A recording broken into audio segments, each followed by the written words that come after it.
Honorable members, the prayer. Lord, the God of righteousness and truth, grant to our King, to his government, to members of the Legislative Assembly, and to all in positions of responsibility, the guidance of your Spirit. May they never lead the province wrongly through love of power, desire to please, or unworthy ideas, but laying aside all private interest and prejudice, keep in mind their responsibility to seek to improve the condition of all. Amen. Please be seated.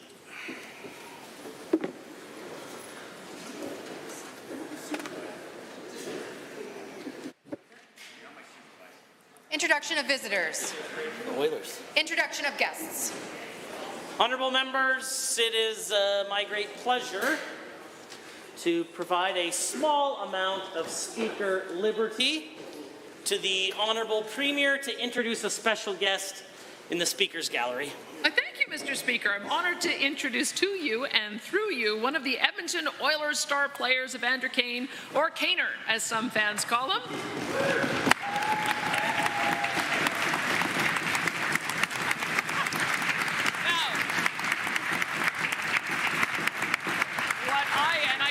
All of us like best is he isn't afraid to drop the gloves, and notably in Game 3 against the LA Kings, he earned himself a Gordie Howe hat trick. There was a goal, an assist, and a fight. And in doing so, Kane became the first Oilers player to record a Gordie Howe hat trick in the playoffs since Craig McTavish in 1986. Please keep it up, and let's go Oilers. Please give Mr. Kane the warm welcome.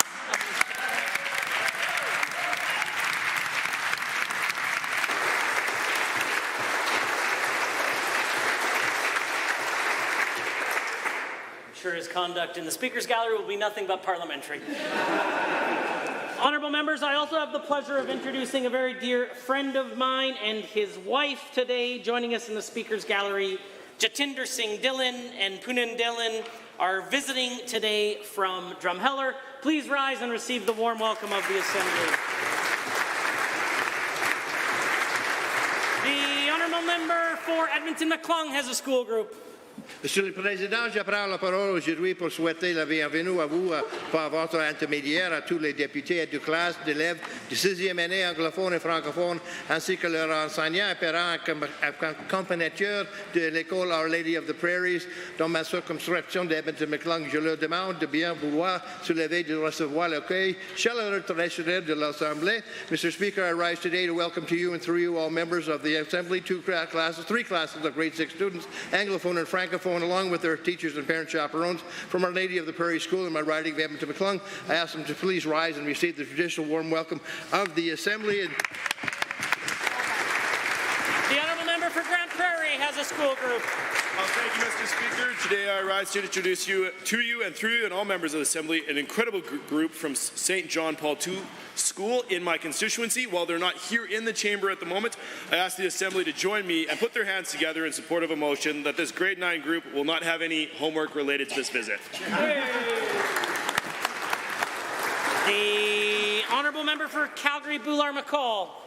Thank you, Mr. Speaker. I rise to introduce a guest from Calgary, a friend of mine, constituent, Abid Khan. He's joined by his daughters and family.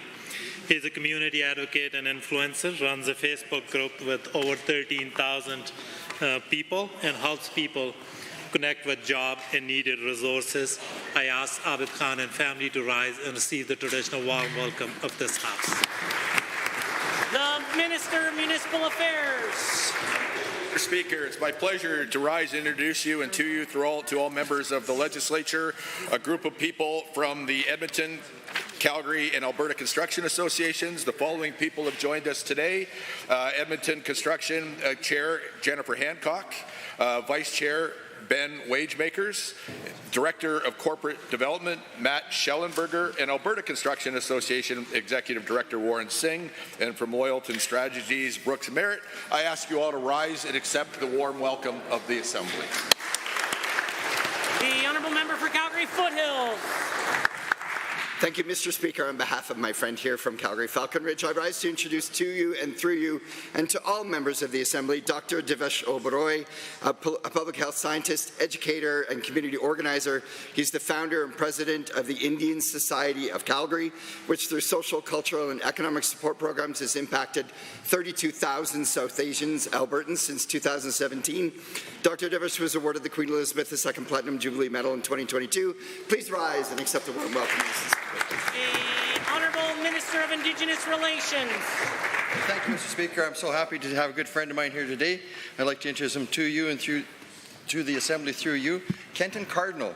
Kenton is Stu Steinhauer's Chief of Sales for the amazing granite carvings that you see around the city, one of which we have in our legislators, our reconciliation garden down there. So please rise, Kenton, and receive the warm welcome of the Assembly.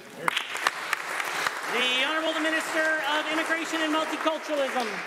Thank you, Mr. Speaker. I'm delighted to rise today to introduce to you and through you to all members of the House, the executive members of the Alberta Azerbaijani Cultural Society, including Irada Shimleva, Fatima Akhundwa, Fidan Segia. Mr. Speaker, the Azerbaijani community brings to Alberta the rich Azerbaijani culture, their amazing cuisine, many oil and gas professionals, and they help newcomers. And today, they are also celebrating 106th Independence Day of Azerbaijan. May I ask them to please rise and be recognized? Are there others? Surprisingly, the Honourable Member for Lesser Slave Lake. It's tough but fair. Thank you, Mr. Speaker. I rise today, thank you very much, to introduce to you and through you a hero of mine, and believe it or not, with all respects to Mr. Kane, who's not here right now, it's to my little buddy Dane Lucan from Slave Lake. Him and his dad Ronnie's a friend of mine. I first met Dane because he was born at the Stollery Hospital the same time as my daughter Sloan, and he's always been a little underdog. And every single time he exceeds expectations. And he's also an amazing silver medalist in provincials at hockey this year. Please rise and accept the warm welcome.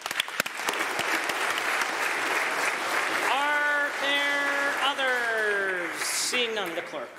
Ministerial statements. Member statements. The Honourable Member for Lethbridge West has a statement to make. The Alberta Serious Incident Response Team has recommended criminal charges against Lethbridge police officers who targeted me when I was a minister. I am grateful that ACERT undertook a fulsome investigation and found what I've known for years, that my records were accessed in 2018 for no lawful purpose other than political intimidation. The years that led up to ACERT's findings have been a bit rough on me. I know people think I'm strong. I've been the face of some tough files in Alberta and nationally, and that is true. I have a reserve of all the strength in the world for building a better world with my NDP colleagues. But I was not prepared for how hard the years-long grind of trying to get a bit of police accountability has been on me, my family, and my love of political life. The LPS did incredible harm to my career and my reputation. They've never shown accountability or responsibility. It also has a profound and important effect on democracy. In particular, these findings of criminal behavior by sworn officers send a message to progressive people who might want to participate in politics. In Lethbridge, you might be a police target for your views. The threat that law enforcement may violate a citizen's right to be free from unreasonable search and seizure if they don't like that citizen's politics is intolerable in a free and democratic society. The lesson for the community and for Albertans is we have still not seen accountability for the LPS, and at some point we have to send the message that police intimidating elected officials or anyone else is intolerable. So at this point, none of it's over, but I do want to issue some words of thanks to Lisa Lambert, my assistant, who has endured all of this with me in my constituency office, to Jeff Braun, my partner, hasn't been easy on him either, to my kids and my mom, who helped me with the legal bills, and to the member for Calgary Mountain View for all of her support and friendship. The arc of history is long, but it bends toward justice. It only bends that way if we are the ones who do the work.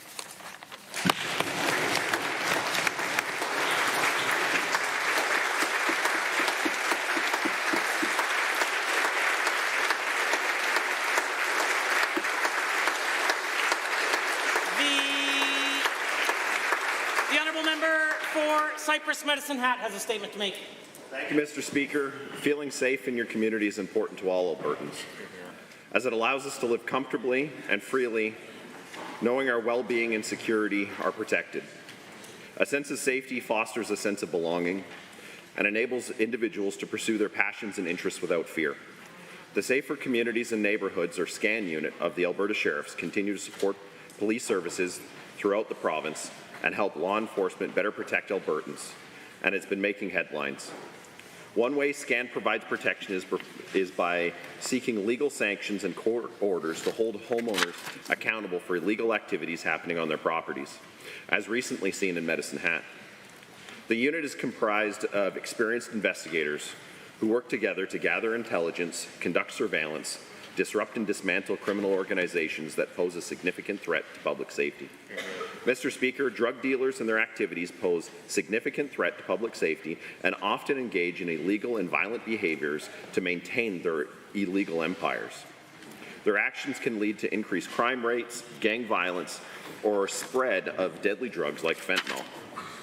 Since SCAN's inception in 2008, the unit has investigated over 9,000 problem properties and have been granted 119 community safety orders. This includes using all means at our disposal to fight crime, which is why SCAN is such a valuable asset and why Alberta's government recently created 6 positions for a SCAN unit based in Lethbridge. In the past months, we've seen drug houses closed in Medicine Hat and Calgary, and more to come. SCAN's recent success sends a message to Albertans. Drug houses and problem properties are not welcome in our province. I look forward to reading future headlines of its continued success. Thank you. The honourable member for Edmonton Rutherford has a statement to make. Thank you, Mr. Speaker. For the past few months, I've had the honour and the privilege of listening to thousands of Albertans as I travel across our beautiful province. From Lethbridge, Medicine Hat, Morley, Red Deer, Vegreville, Athabasca, Peace River, the list goes on. And repeatedly, I hear Albertans say they want better schools. They want to know that their children will not be forced to learn in an overcrowded classroom and that there are enough teachers and support staff. They want better health care, to be able to access a family doctor and to know that they won't have to resort to motel medicine. They are worried about the environment. They are worried about the air and the water, right from farmers, ranchers, businesses to communities. Albertans want to know that the beautiful landscapes of Alberta will be there for future generations, not torn apart by coal mining. Families want to know that they'll be able to pay their bills, keep a roof over their head, and put food on their tables. Albertans want an honest government that looks out for them and puts their needs and priorities first. Sadly, rather than listening to these concerns, the worries that come from Albertans' small towns, mid-towns, big cities, little villages, the government is set on setting their own agenda. So my message to this UCP government is to start listening to Albertans. Albertans do not want a government that endangers academic freedoms in our world-class universities. They do not want a government that focuses on demolishing local democracy or tearing down our public health care. It is not too late for the UCP to change course and start listening to Albertans. But if you don't, let me assure you that I will be here along with my team to listen to the views of Albertans and make the change that they want to see. The honourable member for Bonnyville, Cold Lake, St. Paul. Thank you, Mr. Speaker. The Cold Lake Air Show is an annual celebration that brings people together from all over to my constituency of Bonnyville, Cold Lake, St. Paul to showcase their pride in Canada's tremendous Air Force at one of the largest military shows in the country. This year's event is on July 20th and 21st, is especially significant with April 1st of 2024 marking the 100th year of service for the Royal Canadian Air Force as a distinct military element. The skilled pilots from around the world will be sure to amaze guests with their aerobatics and planes both new and old. With over 27,000 people expected to attend this year, events planned for families of all ages, guests will be delighted to see a demonstration of the highly anticipated F-35 Lightning II, taking to Alberta's skies with an engine that produces 43,000 pounds of thrust and a top speed of 1.6 Mach 1.6 or 1,200 miles per hour. This display will most certainly not disappoint. This is especially significant for Cold Lake, being one of the 2 main fighter jet bases in Canada, going through a multi-billion-dollar upgrade to accommodate for this amazing jet. This is most certainly anticipated by all of us. Moreover, Mr. Speaker, it is my distinct pleasure and honour to announce that the Premier of Alberta will be joining us for this spectacular show as well. Thank you, Madam Premier. I can't wait for this amazing event this summer, Mr. Speaker, that showcases not just my beautiful constituency, but our world-renowned Air Force that continues to ensure the safety of Canadians from coast to coast to coast. I look forward to seeing everyone there through adversity to the stars. Thank you, Mr. Speaker. The honourable member for Calgary-Bennington.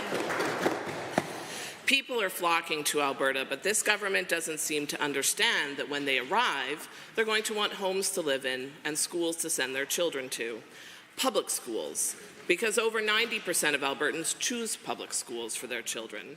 And yet we have spent months now hearing the minister try to spin underfunded and overcrowded public schools as the Alberta advantage.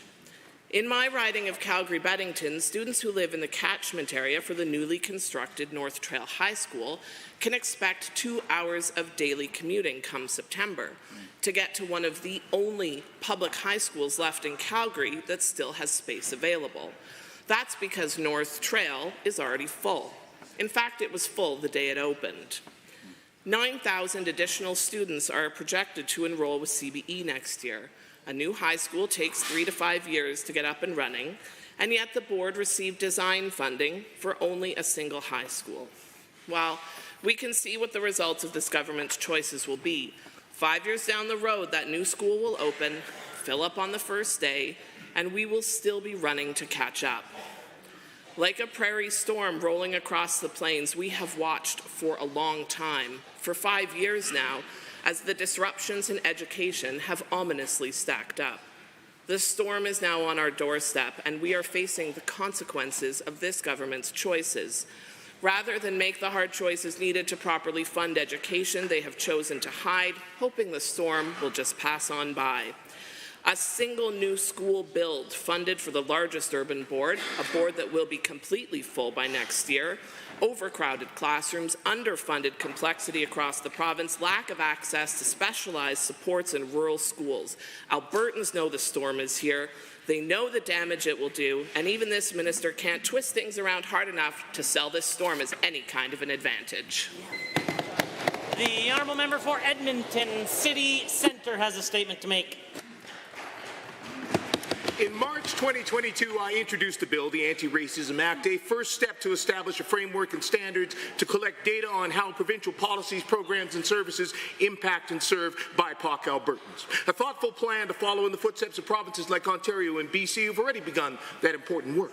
Sadly, UCP MLAs and ministers didn't even allow it to reach debate, declaring a bill on systemic discrimination was trying to do too much, too fast, creating bureaucracy and burden for the public service. They said they had a better plan, one that was already underway and needed time for consultation. Well, contrast 2 years later.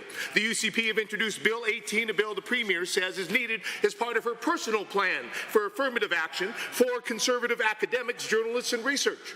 The bill appeared out of nowhere 1 year after an election where it was never mentioned. It'll create multiple layers of new bureaucracy and red tape in the public service and for post-secondaries. A bill for BIPOC Albertans? Too much, too fast. But the Premier's pet political project? Well, full steam ahead.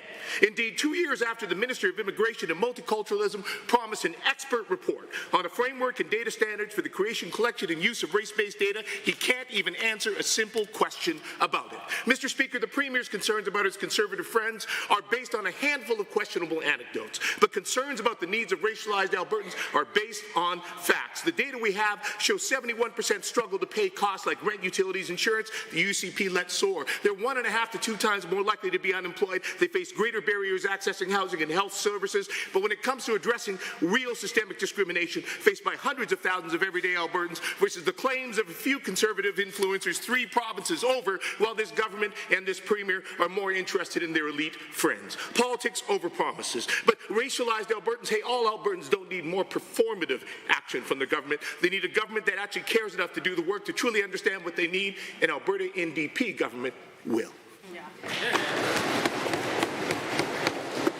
Any Reports by standing and special committees. Presenting petitions. Notices of motion. The Leader of the Opposition. Speaker, I rise to give oral notice of Bill 214, the Eastern Slopes Protection Act.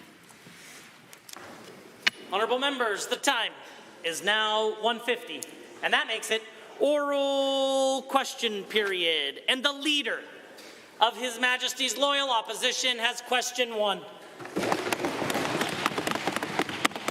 Mr. Speaker, there was a time when both the Premier and I shook our heads at Tory land entitlement. But now that she's Premier, she's flip-flopped, embraced it all, and even kicked it up several notches. She's ramming through multiple pieces of legislation with little or no consultation and moving to arbitrarily quash debate after allowing barely half as much as we would have seen under other governments, including the former UCP government. Mr. Speaker, what happened to everything this Premier claimed to Albertans that she believed in? The Honourable the Premier. Well, Mr. Speaker, there was a time when the member opposite would put Alberta first instead of parroting the talking points of her federal NDP leader. And I would say that we have been very generous in reaching out to the members of the opposition to talk about how we might be able to increase time for them to have constructive input into the debate. And unfortunately, they have refused. Last night, we asked for them if they wanted to have 1-minute bells so that we could compress the amount of time that we were waiting between the readings, and they refused. It's actually added 4 hours of sitting around. So if they wanted to debate, they should have agreed to that. The Honourable Leader of the Opposition.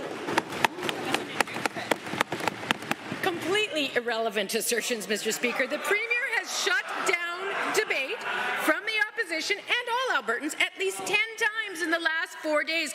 Our government used closure only 4 times in all 4 years of our term. And when we did it, it was after 10 times the amount of debate this government has allowed on devastating laws that Albertans do not want. To the Premier, she has just 1 seat in this House. The voices of all Albertans matter, so why is she so afraid of hearing them? The Honourable the Premier. Speaker, the members opposite have zero interest in working with us to make the laws better. They have zero interest in putting forward any constructive debate, zero interest in putting forward constructive amendments. We've offered more debate time. They refused. We have created night sittings to give more debate time. And I would encourage the members opposite to be constructive in the debate, and we'll be able to make sure that the bills get their input. The Honourable the Leader of the Opposition.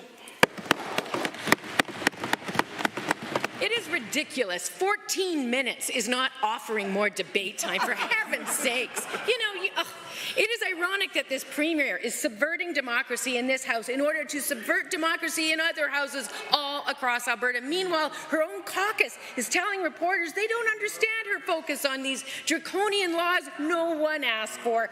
Very good question they have. To the Premier, is the real reason she's ramming this stuff through is because she's going to lose the support of her own caucus members hearing from their own constituents they don't like this? The Honourable the Premier. Thank you, Mr. Speaker. Our caucus is unified. In fact, the extra time that they get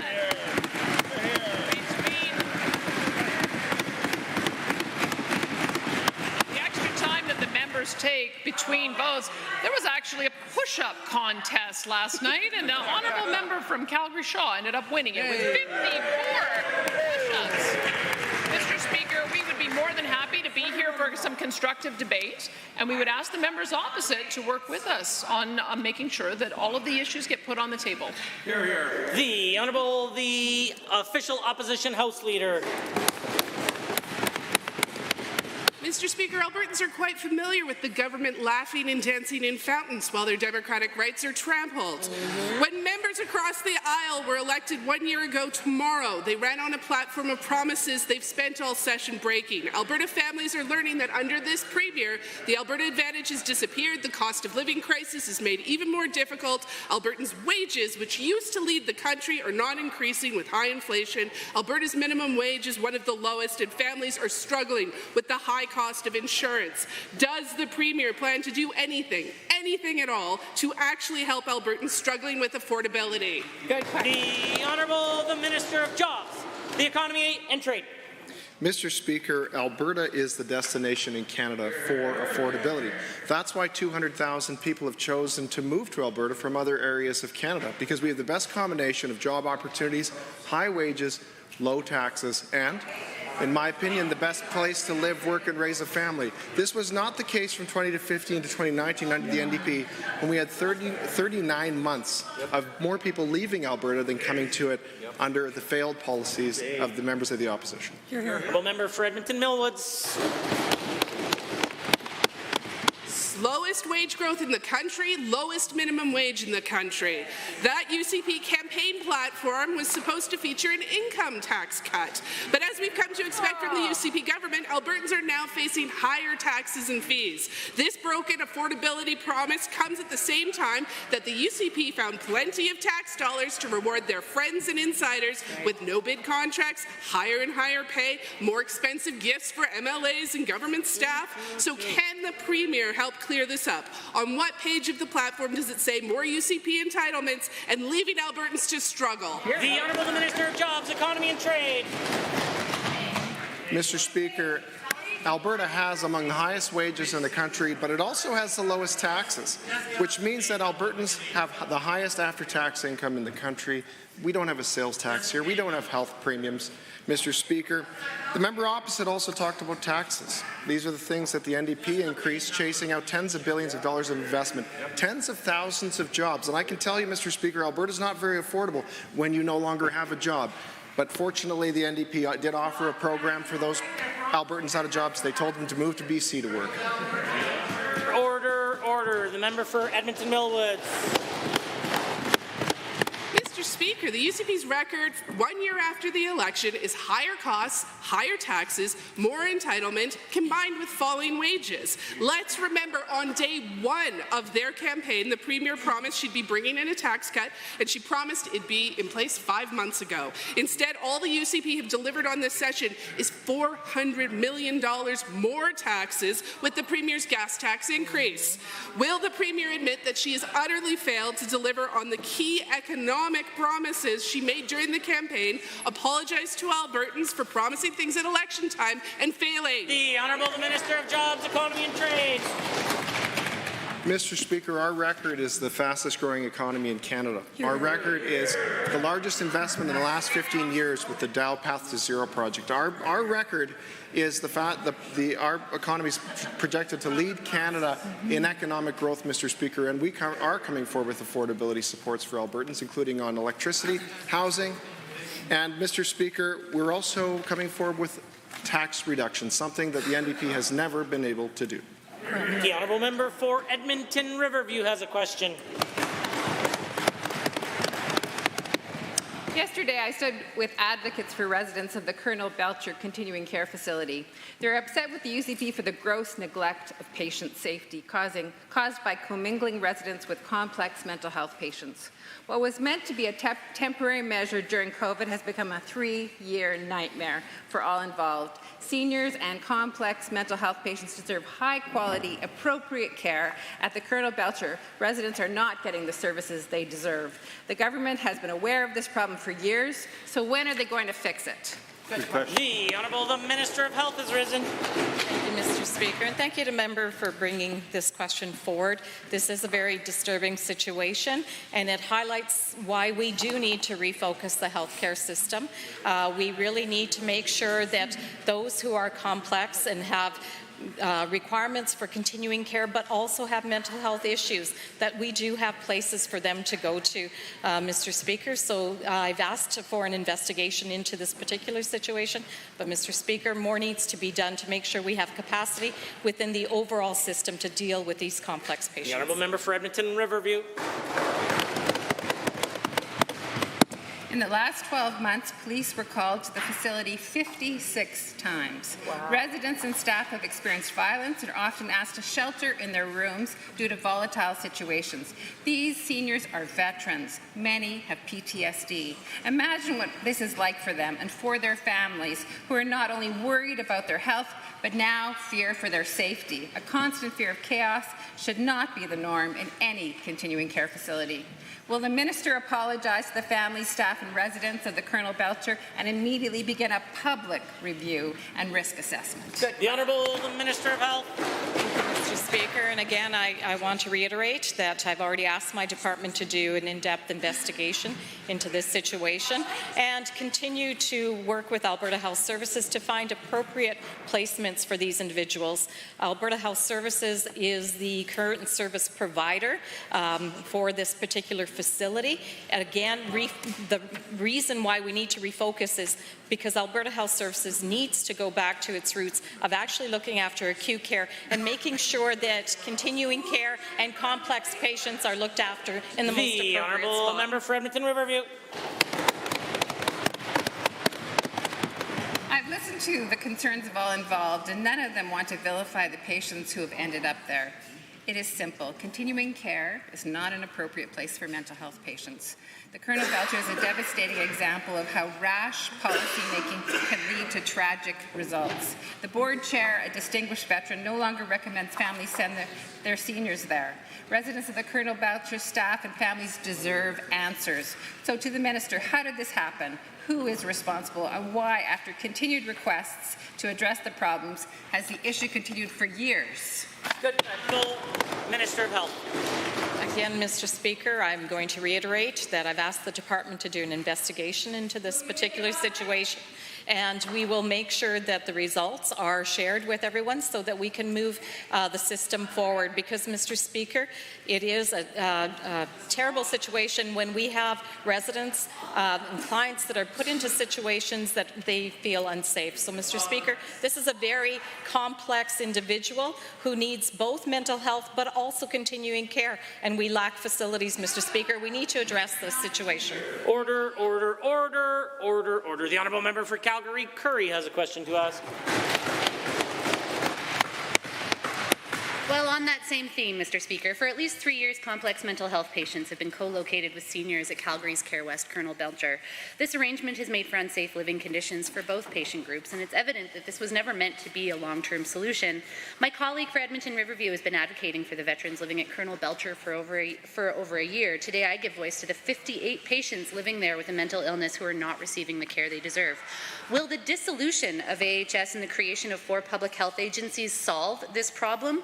Which of the sectoral ministers will be responsible for making this right?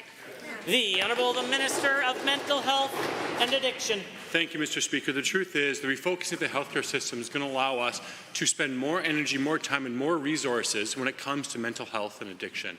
Happily, we continue to expand our inpatient psychiatric capacity across the province so that those, no matter where they are in our healthcare system across the entire continuum of care, can get the appropriate levels of care that they deserve, being Albertan in our system. Honourable Member for Calgary Curry. Alberta has 13 acute care psychiatric beds per 100,000 people, while the national average, coincidentally the same as the recommended minimum, is 30 beds per 100,000. The norm in Alberta's health system is to discharge patients with complex mental health concerns either back to their families or into shelters, ostensibly homelessness, Mr. Speaker. I have heard stories of patients staying in psychiatric acute care units for 2 years or more. Hospitals are not homes. Where is the plan to increase permanent housing supports for people with mental health challenges? And where are these forthcoming psychiatric beds that the minister alludes to? The Honourable Minister of Mental Health and Addiction. Mr. Speaker, I'm very happy to inform members opposite that we have approximately 35, not 15 beds per 100,000 in Alberta when you look at standalone psychiatric beds and psych beds in acute care. And so we're very happy to report that between those numbers, there's over 1,600 beds in the province. This is our system. We understand there is a need to continue growing to match population growth and obviously increasing mental health crises in our families and communities. This is something we're committed to with the creation of Recovery Alberta as a priority for this government to get Albertans the care they deserve. The Honourable Member for Calgary Curry. According to CAM MH, in any given year, 1 in 5 Canadians experience a mental illness. This government couldn't even provide an estimate of how many long-term care centres have been tasked with housing complex mental health patients. A study out of the U of C just last month found that 66 to 75% of people who are experiencing homelessness in Alberta have an underlying mental health condition. Why is the government so nonplussed to leave patients with complex mental health issues to wallow in a hospital unit or risk the well-being of seniors, staff, and themselves in under-resourced long-term care facilities? The Honourable Minister of Mental Health and Addiction. Mr. Speaker, the side opposite might not recognize, but these are incredibly complex needs for Albertans in a grave, vulnerable situation that we have a moral obligation to care for, Mr. Speaker, and we will continue to create that capacity in the province, whether it be a continuing care space, a mental health, or an addiction space, to make sure that those individuals, no matter where they need care, no matter who they are, anywhere in a continuum, we can get them the appropriate level of care where they need it, which is why we're creating Recovery Alberta to focus on mental health and addiction crises and be able to respond with the capacity we need to, Mr. Speaker. The Honourable Member for Edmonton South. When she was running for the UCP leadership, the Minister of Advanced Education described the Premier's agenda as, quote, an unconstitutional delusion that would lead the United Conservative Party and Alberta down a dangerous path. She was right. But now, the same minister is cheering on the UCP's gatekeeping Bill 18, which trashes academic freedom and jeopardizes our world-class universities. When will the minister realize that Bill 18 poses a risk to our institutions and remember what she stood for and vote against this awful piece of legislation? The Honourable Minister of Advanced Education.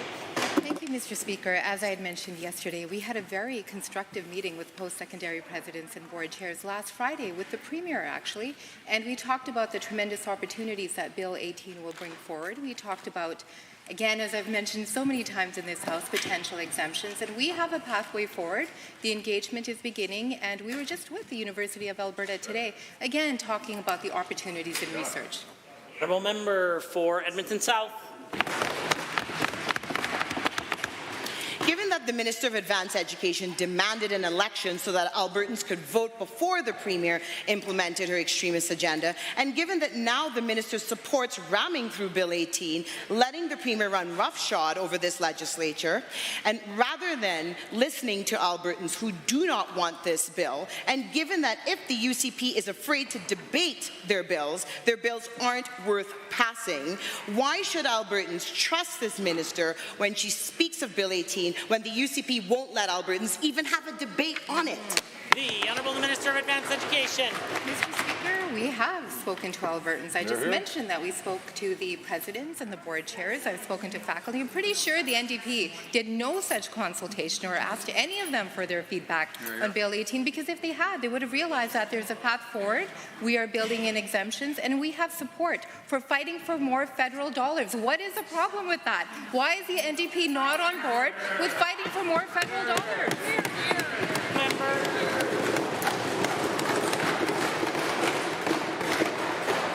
Given that we're speaking to the same stakeholders and not one supports Bill 18, and that we've heard about the risks of Bill 18 and what it poses to post-secondary institutions, to academic freedom, to investment, to Alberta as a whole, but given that it's not too late, the minister could agree today to stop this bill and listen to the concerns that Albertans have from every corner of this province and have expressed so. And given that, she could reject the UCP's agenda of shutting down debate they don't agree with and commit to a real discussion about the impacts of this bill. My question to the Minister of Advanced Education is, will she listen and put this bill down?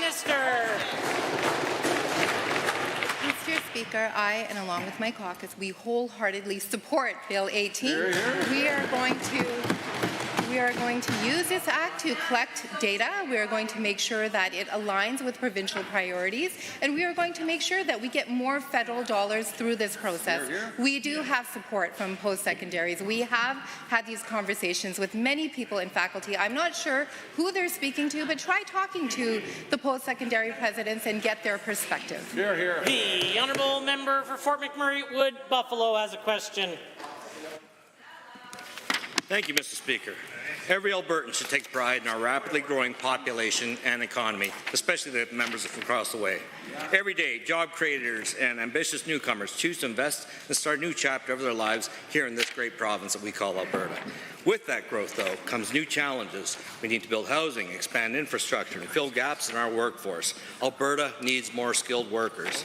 To the Minister of Advanced Education, how is Alberta's government supporting opportunities in the skilled trades?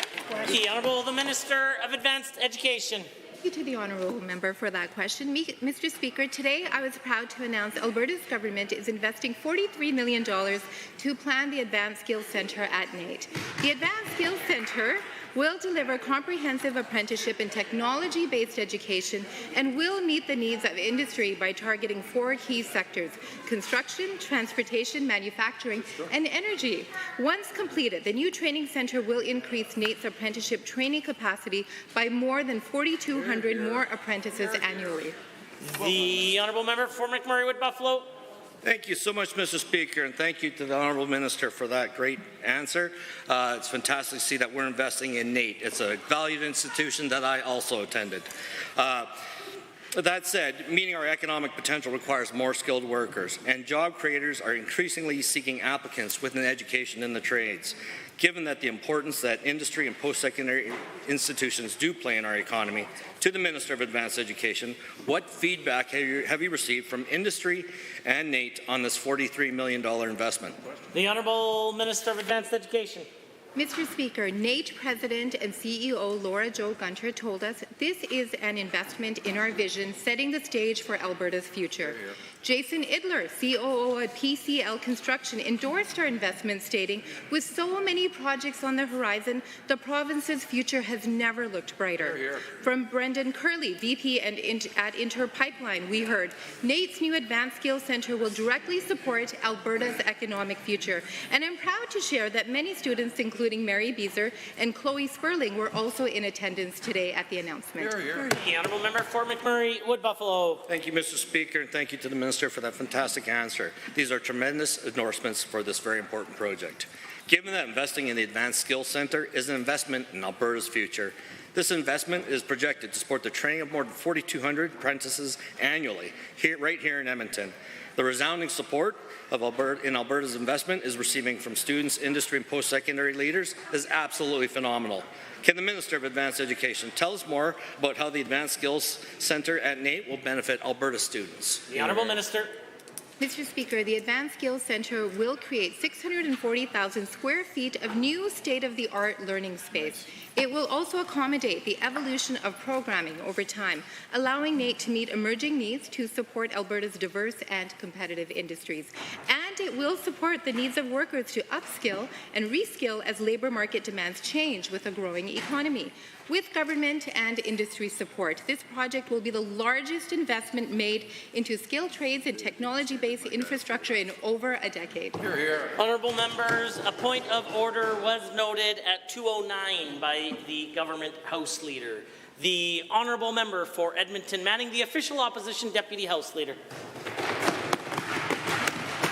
Thank you, Mr. Speaker. Albertans have been speaking out loudly and clearly about Bill 21. Paul McLaughlin, the President of Rural Municipalities, stated that this bill is, quote, the latest attempt to reduce the authority of municipal leaders with no clear explanation as to how this will do anything other than confuse and complicate emergency responses moving forward. But more than ignoring Albertans' voices, the UCP is also attempting to shut down debate in this legislature on Bill 21. Does the minister agree that Albertans deserve to have their voices heard in this chamber? And if so, will he vote against shutting down debate on Bill 21? Good question. The Honourable the Deputy Premier. Mr. Speaker, what the member is saying, I can tell you, can be nothing further from the truth.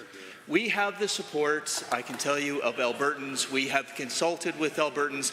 In fact, myself and other ministers spoke to the fire chiefs of Alberta only a couple of days ago, Mr. Speaker, and not one time did they bring up Bill 21 as a concern for them. In fact, they appreciated the work and working relationship that we have with them, and we're going to continue to have with them. The Honourable Member for Edmonton Manning. Thank you, Mr. Speaker. Given that Paul McLaughlin stated that Bill 21 is not what municipalities were asking for, and given that he also stated that Bill 21 is not helpful for rural municipalities who are looking for collaboration and not control. And given that the minister who represents Calgary West likes to make the ridiculous accusation that this side of the House has urban privilege, can the minister explain why he is insistent on imposing the UCP's top-down, cabinet knows best legislation on rural municipalities who don't support it and don't want it? The Honourable Minister of Public Safety. Mr. Speaker, it's a reporting process. Maybe I'll speak slower so the member opposite can understand. It's a reporting process. There's no additional powers, Mr. Speaker. All it is a stage process from 1 to 4. That is it. There's nothing magical about this, Mr. Speaker. We're on side with Albertans and we're on side with municipalities in Alberta. The Honourable Member. Classy, Mr. Speaker. Given that Albertans expected their elected officials to have thorough and thoughtful debate on the legislation that will impact their lives in the chamber, and given that our job is to raise the concerns of Albertans with those of rural municipalities who wonder where this bill came from, since it didn't appear anywhere in the UCP's platform, and given that this bill allows the forestry minister to take over municipal firefighters and staffing without declaring an emergency, can the minister explain why he is trying to push through Bill 21 when clearly the bill is not being transparent with Albertans about emergency response? Why is the government hiding the fact that they can use this bill without declaring an emergency? The Honourable Minister of Public Safety. So, Mr. Speaker, I'm going to start by apologizing, withdrawing the previous comment. I have no intention to insult the members opposite, but I'm trying to provide clarification. All this is a reporting process.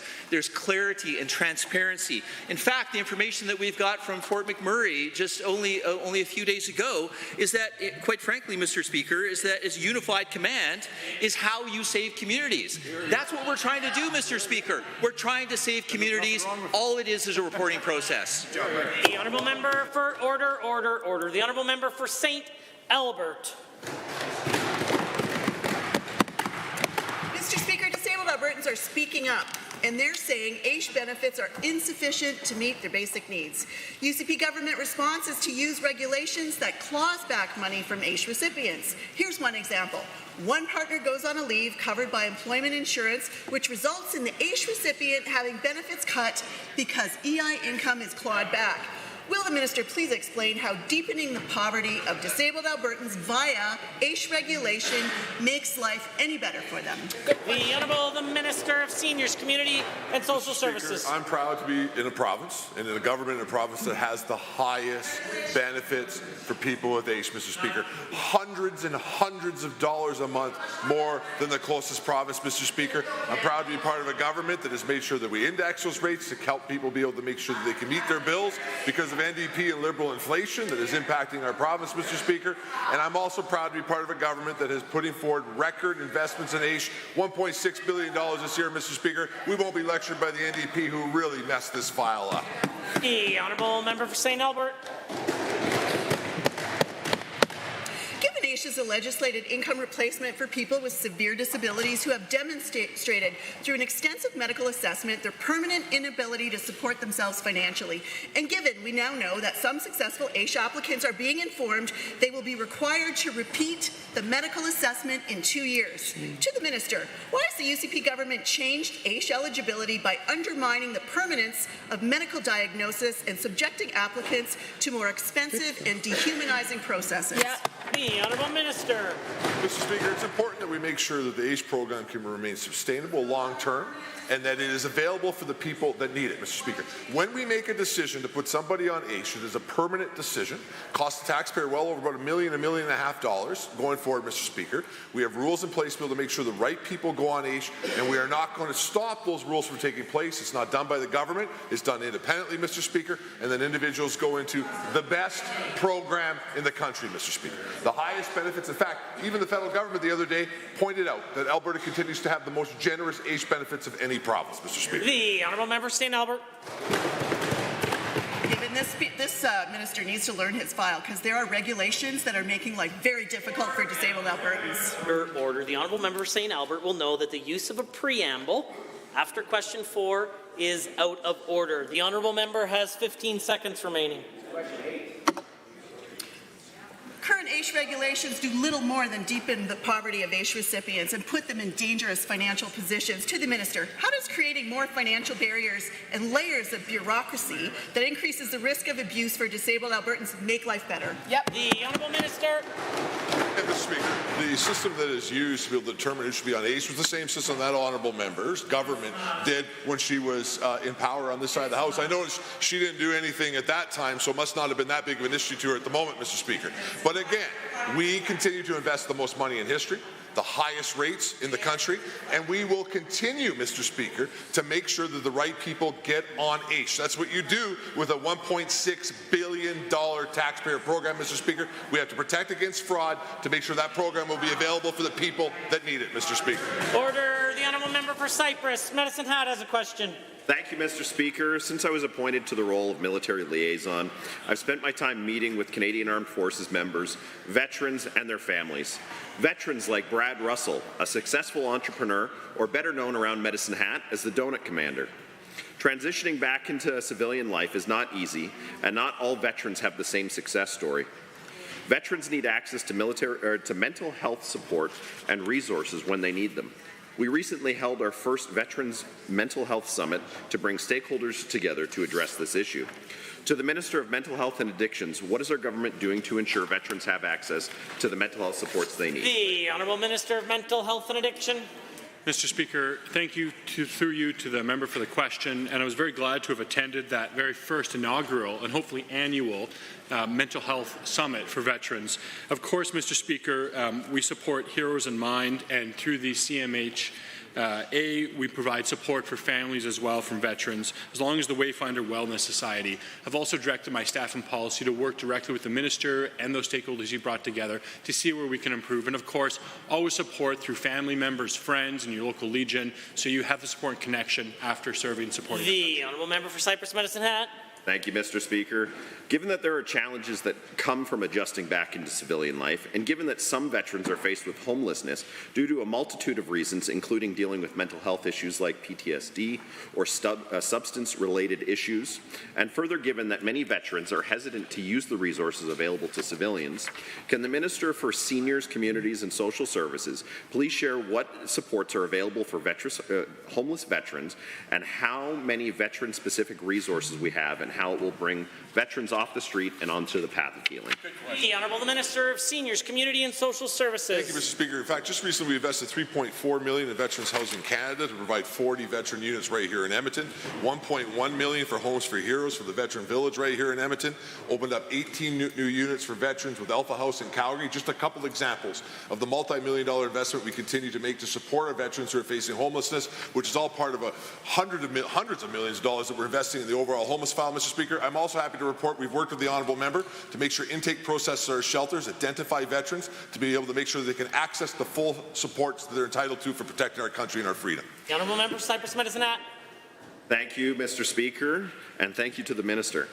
Given that the Canadian Armed Forces members do so much to protect and honour our country and province, and do so out of a sense of duty, and further given we should celebrate and honour our Canadian Armed Forces members and their families throughout the year, can the Minister of Arts, Culture and the Status of Women please share how Canadian Armed Forces Day on June 2nd will celebrate active duty members and veterans, and where our service members can celebrate this and in perpetuity going forward?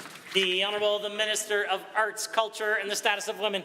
Mr. Speaker, Alberta is home to 1 in 10 serving members of the Canadian Armed Forces, from full-time regular force members to part-time reservists, soldiers, aviators, and yes, sailors too.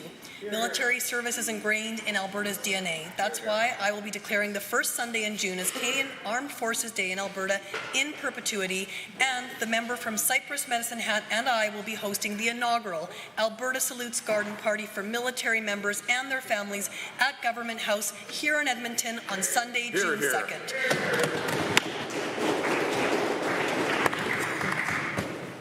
The Honourable Member for Edmonton Ellerslie is next.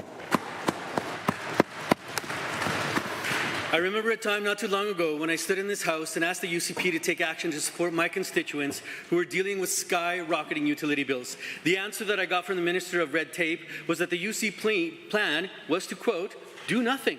My constituents are being hammered with unaffordable rents, utilities, and other costs. Will this government take action today to ensure that Albertans are protecting during the UCP affordability crisis? Or should I tell my constituents that once again, the UCP plan is to do nothing to support Albertans? The Honourable Minister of Affordability and Utilities. Thank you, Mr. Speaker, and thank the member for the question. We are taking action on utility prices. That is why we moved Bill 19 to make sure that we reduce the rate of local access fees in Calgary and address the default rate across all of Alberta, particularly here in Edmonton. Not only that, we continue to work to restructure our electricity market to fix the structural issues left behind by the NDP when they destroyed our system. We are doing the work that they failed to do. Prices are coming down with more work coming. I look forward to tabling further legislation this fall or early next year to make sure that we continue to serve Albertans. The Honourable Member for Edmonton Ellerslie. Given that after the former UCP campaign manager lobbied this government, they lifted the cap on insurance rates and sat back and did nothing as rates skyrocketed, in some cases over 30%, and given that once again the UCP is meeting with insurance lobbyists and insurance companies trying to fix the mess that they made, given that as a result of this UCP disaster, my constituents are paying more, but the government won't meet with Albertans paying high prices, will the minister admit that the UCP's decisions cost Albertans and apologize for the struggles UCP entitlement has caused? The Honourable the Minister of Finance, the President of Treasury Board. Mr. Speaker, of course we've talked to Albertans. That's why the Premier's put this in my mandate to revisit this item and look for long-term reforms. We did bring in the good driver rate cap. That was meant to be a short-term policy move to provide some relief. We know there's a lot of pent-up inflation pressure on the side of fixing vehicles. We've seen what a vehicle costs nowadays. We've seen the changes with technology and bumpers and fenders and mirrors. We've seen what the supply chain challenges have brought to us, but we're looking at everything. That's why we've commissioned 2 reports, and everything's on the table. Member for Edmonton Ellerslie. Given that the only action the UCP has taken to address inflation was to ensure that the Premier could get even more expensive tickets and gifts, and given that my constituents can't cover their rents or pay their utility bills with UCP entitlement, and given that this government is more focused on grabbing power for the Premier's office than doing anything to end the affordability crisis, and given that we know that the UCP is entitled to their entitlements, will the minister commit that until this affordability crisis is over for Alberta families, he won't accept any of the expensive gifts and tickets like box seats at hockey games that the UCP has made their top priority? The Honourable the Minister of Affordability and Utilities. Thank you, Mr. Speaker. One other item I wanted to make sure that everybody in this House and everybody in Alberta knew that we took action on economic withholding within the province of Alberta. Those measures alone are forecasted to save Albertans over $1 billion in the next 3 years. Yeah. This on top of the fact that we are not costing Albertans $2 billion like the NDP did when they exited off coal. We are doing the work that they failed to do. We are driving real change that will really affect Albertans so they can pay for their utilities and their rent and the food that they need and the fuel to get to the jobs that they can have only here in Alberta, as everybody in Canada is moving here. Order, order, order. The Honourable Member for Livingston-Macleod has a question to ask. Thank you, Mr. Speaker. The Calgary Metropolitan Regional Board is a not-for-profit government corporation made up of elected officials from Calgary's metropolitan region's members municipalities. Decisions made by the CMRB require support from at least 2/3 of representatives who collectively represent at least 2/3 of the population, which has given the City of Calgary and its neighbours a veto over the more rural communities like High River. To the Minister of Municipal Affairs, how does this voting structure impact the decision-making process for development in the region, specifically in terms of balancing urban and rural interests? The Honourable the Minister of Municipal Affairs. Well, thank you, Mr. Speaker. The voting model within the CMRB was created initially by the NDP during their time in government, and I'm not even going to suggest there was any ill intent, but the fact is it sometimes did seem to give the biggest city not a veto, but that's the word that was used. So we have changed the appeal process so that appeals now can go to the LPRT, which none of the municipalities have any influence on. So we're working to try to improve that situation, and our work continues because we think. The Honourable Member for Livingston-Macleod. Thank you, Mr. Speaker. Given the significant increase in development costs for developers and municipalities have led to higher home prices for consumers, and given that according to the Reeve of the Foothills County, thousands of housing starts have been lost since the CMRB has come into effect, And further, given that Alberta is facing a housing gap of around 130,000 units, according to the CMHC September 2023 projection for 2030.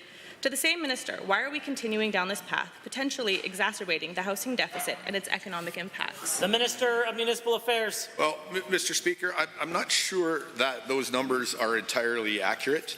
If you, I've heard reports from some builders and developers using some of these numbers. In fact, Mr. Speaker, many of the applications, well, I'm sorry, Team Angry is yelling at me here, but I'll just carry on. Many of the applications talked about have not been put in yet. I hope that they will come around, and I hope that there will, whatever sorting out on water and wastewater that needs to be done will be. But in the meantime, I'll continue to work with the CMRB, the municipalities, and make sure that we get as many houses built as we can, because nothing is more important right now. The honourable member for Livingston-McLeod. Thank you, Mr. Speaker. Given that we all understand that the quicker the regulatory process, the more cost-effective it becomes, and further given the CMRB's approach adds time, red tape, and uncertainty to the process in rural Alberta because of their stringent rules and regulations around development. To the same minister, how does this affect the region's investment viability, especially when the metropolitan areas exert their influence into rural areas, potentially hindering growth and development? The Honourable Minister of Municipal Affairs. Well, like I said, Mr. Speaker, one of the things that we have done is change the appeal process so that I think builders, developers in the smaller municipalities get more of a fair shot.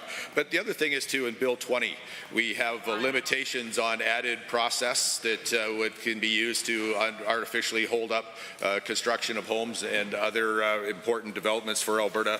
And if Bill 20 passes, we think that will also help to speed up and streamline the development of housing, which I know all municipalities want. Everybody that I know, except for the folks across, seem to be in favour. The Honourable Member for Banff, Kananaskis. Intact headwaters and wetlands serve Albertans. Every day, these ecosystems protect our communities from floods and drought. Reclaiming old roads, introducing beavers, and restoring the headwaters of the eastern slopes will increase natural water storage, but the UCP is more focused on draining wetlands to build a racetrack, ripping up headwaters to mine coal, and permitting the destruction of the largest boreal wetland fen in northern Alberta. Why is the minister more focused on destroying wetlands and headwaters than protecting water sources for Albertans? The Honourable the Minister of Environment and Protected Areas. Mr. Speaker, that's absolutely not true at all. We understand on this side of the House that wetlands absolutely do play an important role in protecting our province from both floods and drought, which we are prepared for this year, Mr. Speaker. That's also why we invest in natural protections like constructing and restoring new wetlands, watersheds, while also leading riparian restoration. In this year's budget, Mr. Speaker, unfortunately a budget that the members opposite didn't support, we invested more than $12 million into wetland and watershed restoration programs, Mr. Speaker, because we know it has an impact and helps us address these concerns not only today but into the future. The Honourable Member for Banff, Kananaskis.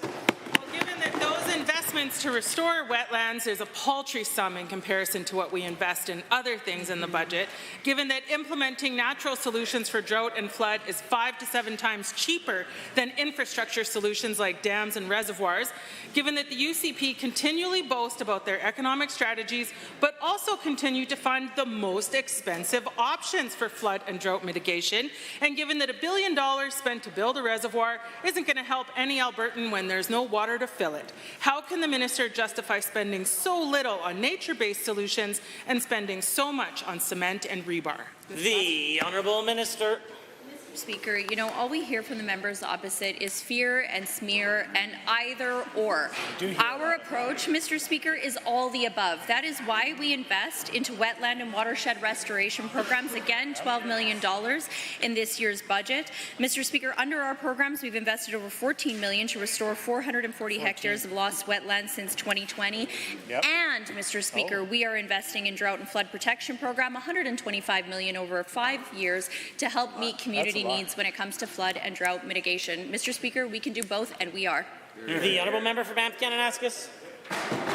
Well, given that those investments are not comparable, given that the minister keeps hiding behind broken processes leading to poor decision-making and acts as though increased monitoring is the solution, given that the UCP is monitoring the draining of wetlands, oil sands, tailings, pollution, species populations declining, critical habitat disappearing, and community opposition to their bad decisions, and given that monitoring is simply data collection meant to inform management action, and given that monitoring a sinking ship will not save the ship from sinking, will the minister commit to actually doing something to protect our environment, or is she looking to become the Minister of Monitoring? The Honourable the Minister of Environment and Protected Areas. Mr. Speaker, again, monitoring does help give us the data that we need to make good decisions so that we can prepare not only for today, but also for future generations, Mr. Speaker. Again, we're going to stay committed to protecting wetlands and making those important investments in natural protections that help support drought and flood mitigation, Mr. Speaker, as well as looking at infrastructure across the province to help us manage climate adaptation, which we know is a focus right across our country. Mr. Speaker, we'll continue to partner with communities across the province on this important work. Honourable Member for Calgary-Acadia. So this last weekend I spoke at one of the many Enough is Enough rallies that grassroots Albertans hosted across the province in protest to this UCP government and their entitled, egocentric and ideologically driven bills. Albertans asked this weekend, what will it take to get the UCP government to start listening? They want to know how many emails, phone calls are required so that they can stop forcing through their incredibly destructive legislation. When will the UCP realize they're failing Albertans? Yeah. The Honourable the Minister of Municipal Affairs. Well, on the contrary, Mr. Speaker, we're actually serving Albertans. Hear, hear. Bill 18 is designed to get more a fair deal out of Canada. Bill 20 is designed to bring transparency and accountability to municipal elections and to help build more homes in municipalities through the community revitalization levies and property tax exemptions. Mr. Speaker, Bill 21 is to provide better coordination during emergencies between municipalities and provincial emergency services. Mr. Speaker, we're getting it done for Albertans, and we will continue to do that and communicate the reasons why. The Honourable Member for Calgary-Acadia. Given that thousands of Albertans are loudly crying foul, and they're actually referring to the bills by number, and given that this government continues to break promise after promise to Albertans, and given that rather than tackling the affordability crisis they created, the healthcare crisis they created, or the overcrowded classrooms they are ignoring, they are focusing on imposing UCP ideology on post-secondary institutions, dismantling local democracy, and causing much more damage. When will this UCP government stop stomping their feet, throwing tantrums, and start paying attention to what Albertans are actually telling them? The Honourable the Minister of Municipal Affairs. Kind of fun to hear the word tantrums from Team Angry, Mr. Speaker. But the fact is, we continue to work with Albertans. As the Minister of Public Safety said, we had a wonderful meeting with the fire chiefs a couple days ago, very much in favor of many of the things, actually showed a great deal of appreciation for coordinating our efforts during recent floods and fires. Mr. Speaker, we're committed to working with municipalities on the regulations around Bill 21. And again, Bill 18, Mr. Speaker, we're trying to get $1.5 billion more for municipalities. I don't know why they don't want that on the other side. The Honourable Member. Given that Bill 18, Bill 20, and Bill 21 are all about power and control for this government and not for Albertans. That's right. And given that under the UCP, Alberta has the slowest wage growth, the highest inflation, and given that Alberta is seeing the steepest rent increases in the country, making it harder and harder for families to keep a roof over their heads. And given that this Alberta has seen the highest utility prices in the country, in addition to skyrocketing insurance, tuition, and so much more, and given that Albertans need support now, what, when, and how will this UCP government? The Honourable Minister of Affordability and Utilities. Mr. Speaker, I just want all Albertans to know that we are listening. We know that affordability is their top issue, which is why we are addressing the electricity system. Why? Because we've been hearing for years that the NDP say, build more renewables. They come in at zero, you'll get the lowest prices. We've done that. Last year, we built 75% of all the renewables in Canada. And what do we have? The highest prices ever. So is the NDP just totally misinformed and wrong? Or are they actually misleading Albertans on what the truth is? We're here to do the work to make sure life is more affordable for Albertans. That's what Albertans want. That's what we're delivering. The Honourable Order. The Honourable Member for Fort McMurray, the Honourable Member for Vermilion, Lloydminster Wainwright. Thank you, Mr. Speaker. It is absolutely critical that our United Conservative government protect families within all our communities, and women's shelters are an essential part of that. It is important that Albertans fleeing domestic violence have a safe place to go when they need help. Will the Minister of Children and Family Services please share with this chamber the details of the recent funding announcement that the Alberta government has made to strengthen women's shelters across the province, including the Interval Home in Lloydminster? The Honourable Minister of Children and Family Services. Yes, thank you so much, Mr. Speaker, and thank you to that member for just being such a tremendous advocate for vulnerable women within his riding.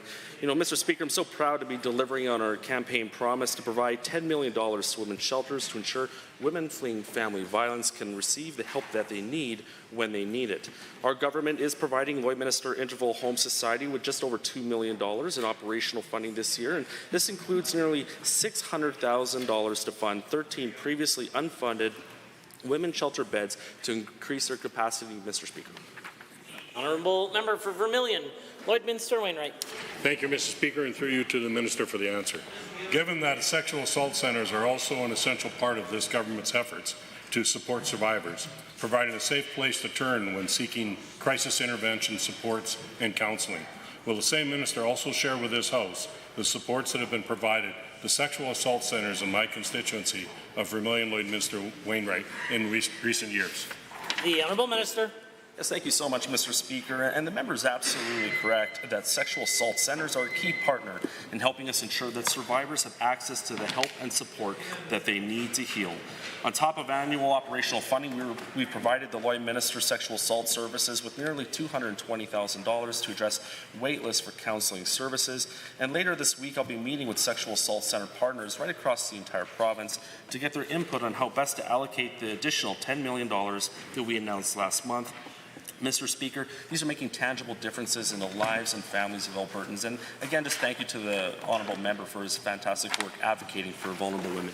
The Honourable Member. Thank you, Mr. Speaker, and to the Minister. Given that family resource networks are a vital resource to ensure children, youth, and their caregivers can access supports when they need it. Further, given that these services are highly utilized, serving more than 48,000 children and youth, as well as nearly 32,000 caregivers in 22-23. Can the same minister please share with this House the details of the increases in funding to family resource networks in Budget 2024 within my constituency and the province? The Minister. Yes, thank you so much, Mr. Speaker, and thanks again to the member for that great question. Mr. Speaker, Budget 2024 increases the funding for family resource networks by $6.6 million and early intervention supports, and this will improve outcomes and help keep families together, Mr. Speaker. We're providing a 3% increase for agencies operating and providing services through both the Lloydminster FRN and Wainwright FRN, and this includes the Midwest Family Connections, Wainwright and District FCSS, and the Camrose Association for Community Living. And again, I just want to commend the Honourable Member for his fantastic work advocating for families in his area. Well, members, this concludes the time allotted for oral question period. In 30 seconds or less, we will continue with the remainder of the daily routine.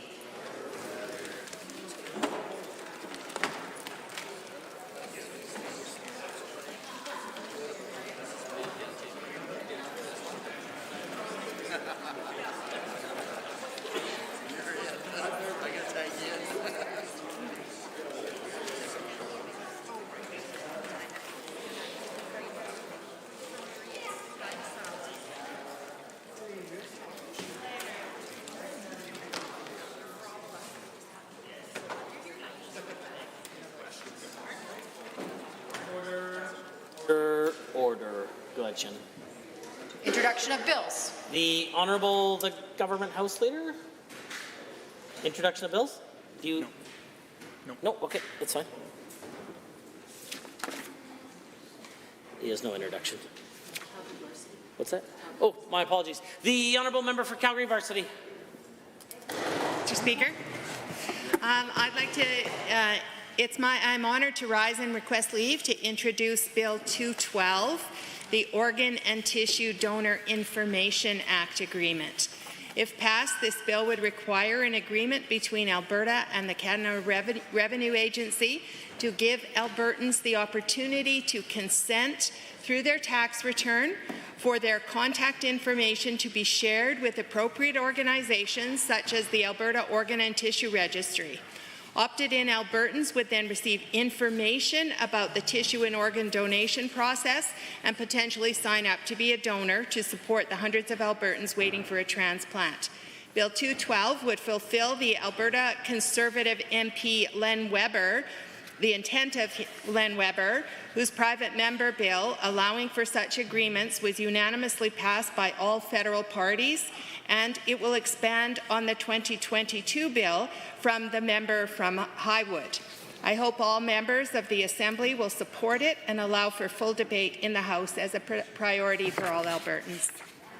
Honourable members, the Honourable Member for Calgary Varsity has moved first reading of Bill 212, Organ and Tissue Donor Information Act. All those in favour of the motion for first reading, please say aye. Aye. Any opposed, please say no. In my opinion, the ayes have it. That motion is carried and so ordered. Bill 212, Organ and Tissue Donor Information Agreement Act, is now read a first time.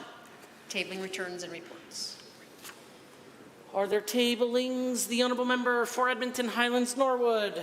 Mr. Speaker, I'd like to table 5 copies of a Calgary Herald article from yesterday called "It's Depressing Being a 40-Year-Old Stuck at Home, Why the Dream of Home Ownership is Fading for Many Calgarians." And I alluded to this yesterday in my questions to the Minister, and I hope the Minister will read the article.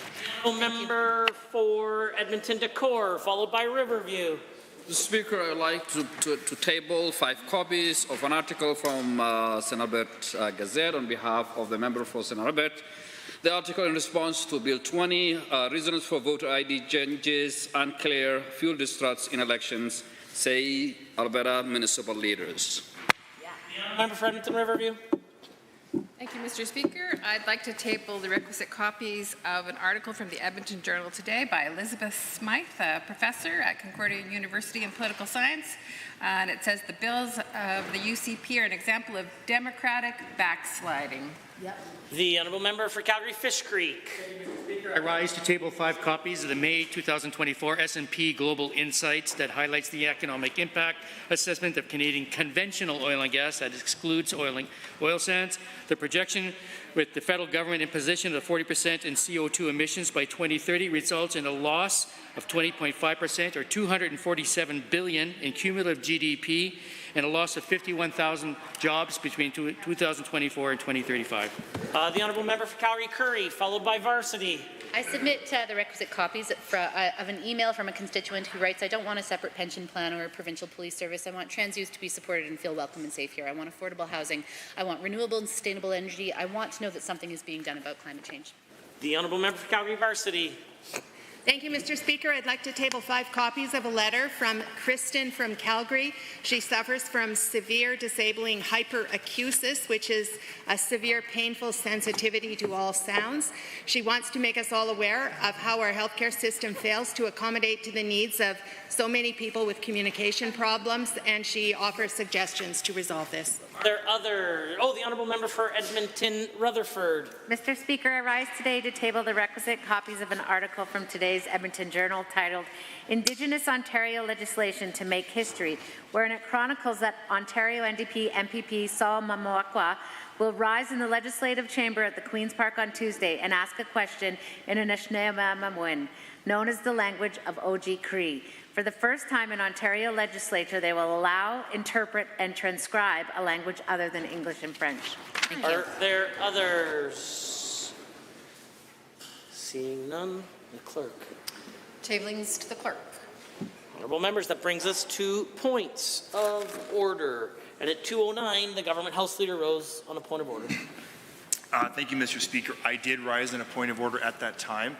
The time noted, the Honourable Minister of Advanced Education was answering a question from the members opposite, and in doing so, it could be heard from the member from Edmonton Whitewood, something to the effect of, "That's what you hear when your soul leaves your body." And then later throughout the questions, it was also audible that the member said, "sell out." I suspect those comments are directed at the Minister of Advanced Education. I rise on 23 HI&J. I don't believe this language is parliamentary. I believe it does create disorder, but I'll leave it in your capable hands. The Honourable Member for Edmonton-Whitemud. Apologize and withdraw for referring to the Minister of Advanced Education as a sellout. I consider this matter dealt with and concluded. At 2:14, the official opposition House Leader rose on a point of order, which was not noted. As a result, the Honourable the Deputy Premier, in the subsequent answer, did apologize and withdraw for those comments. I consider that matter dealt with and concluded. Honourable members, prior to calling orders of the day today, I'd like to make just a couple of brief remarks regarding one of our table officers who is here on her last shift in the chamber prior to embarking on her retirement. Janet Schwagel has been with the Legislative Assembly office for over 20 years. She started her career with the LEO as an input editor and quickly progressed in various roles within Hansard before moving into the role of managing editor and ultimately to her current role as Director of Parliamentary Programs in 2019. Over the years, Janet has led Hansard, Visitor Services, Venue Services teams through some incredibly challenging times, including the pandemic, record-breaking sittings, and of course, election transitions. In all that, she has shown resiliency, hard work, dedication, and is an absolute pleasure and joy to have on your team. On behalf of your colleagues at the Legislative Assembly office, my office, and all members of the Assembly, Janet, thank you so much for your exceptional years of service. You will be deeply missed by all members of the Assembly.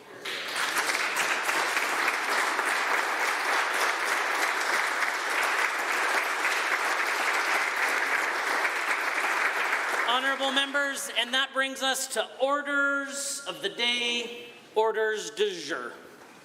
Government bills and orders. For third reading, Bill 18, Provincial Priorities Act. Honourable Ms. Smith. The Honourable the Premier. Well, thank you, Mr. Speaker. I'm pleased to rise today to move third reading of Bill 18, the Provincial Priorities Act, legislation that defends Alberta against federal intrusion and defends our constitutional jurisdiction. Now, Mr. Speaker, I was pleased to hear the robust debate on this bill from both sides of the chamber, and as we've come to expect, the members opposite still side with their boss in Ottawa rather than standing up for Albertans. But Albertans are seeing right through them. You see, on this side, we believe that Alberta is worth fighting for, and we believe that Alberta jurisdiction is worth fighting for. We believe the Constitution of our country is worth fighting for, and that the drafters, they're pretty smart. They knew when they were giving the division of powers why they were doing it, to give to the provinces those areas of jurisdiction where we should take the lead, ought to take the lead, and have the expertise to take the lead. Because we are a province of innovators and entrepreneurs and problem solvers. We have the right solutions, and that's why we should take the lead. Mr. Speaker, I'll just give you a couple of examples for that. When you look at the Alberta Indigenous Opportunities Corporation, this was a major policy innovation where we identified a problem that in order to have true reconciliation, we needed to have economic reconciliation. To have economic reconciliation, we needed to underwrite the purchase into large projects of an equity stake, which we have done. In fact, this program has been so popular that it started at a $1 billion loan guarantee. We've had to increase it to $3 billion, and I suspect we'll have to increase it more by the time we're done. But look at what happened with this policy innovation. In British Columbia, they also announced in their most recent budget that they were going to be setting up a BC Indigenous Opportunities Corporation, and lo and behold, the federal government did the same thing. With a $5 billion Indigenous Opportunities Corporation, I suspect that we will see that also increase. That would not have happened without Alberta taking the lead. It's the reason why we need to have the provinces be the innovators. Whether it's school lunch programs, we've got one. 58,000 kids are being fed every year on the school lunch program. Whether it's dentistry, we actually have been pioneers in offering dentistry to those who are over age 65. And our pharmacare, it needs to be said, not only do we provide comprehensive coverage for those who are on our various disabilities programs, but also for those over age 65. 5,000 different pharmaceutical drugs are covered and should be a model for the rest of the country. So those are a few examples. Let me mention a couple more. Albertan Carl Clark was responsible for developing the first successful means of separating and refining heavy oil from the oil sands. This innovation led to incredible wealth, opportunity, and benefits for Alberta, Canada, and the world, not to mention tax dollars for our federal counterparts. In fact, we could do so much more if the federal government would partner with us and give us our equal per capita share of research dollars, particularly when it comes to net zero innovations. And I'll have more to say about that in just a minute, Madam Speaker. When it comes to entrepreneurship, Madam Speaker, we know that our province's job creators are unmatched anywhere else in the country. You may have seen a report from the Business Council of Alberta, which cited that our province has been responsible for 90% of the private sector job creation in the country over the past 6 months. We are one of the very few provinces to have positive business growth in the country. According to Statistics Canada, business and corporations in Alberta increased 5.2%, whereas the combined national average saw a decrease of 2.3%. We are doing many things right here, Madam Speaker. And in fact, as I'd mentioned, the federal government is the principal beneficiary of that. You may have seen that there is a recent report of Finances of the Nation looking at results from 2022, and this again was before we had our full recovery. I suspect it's going to be much higher in subsequent years. But what we have seen is that the federal government takes 2/3 of all of the tax revenue generated through personal and corporate income taxes. Let me give you those numbers.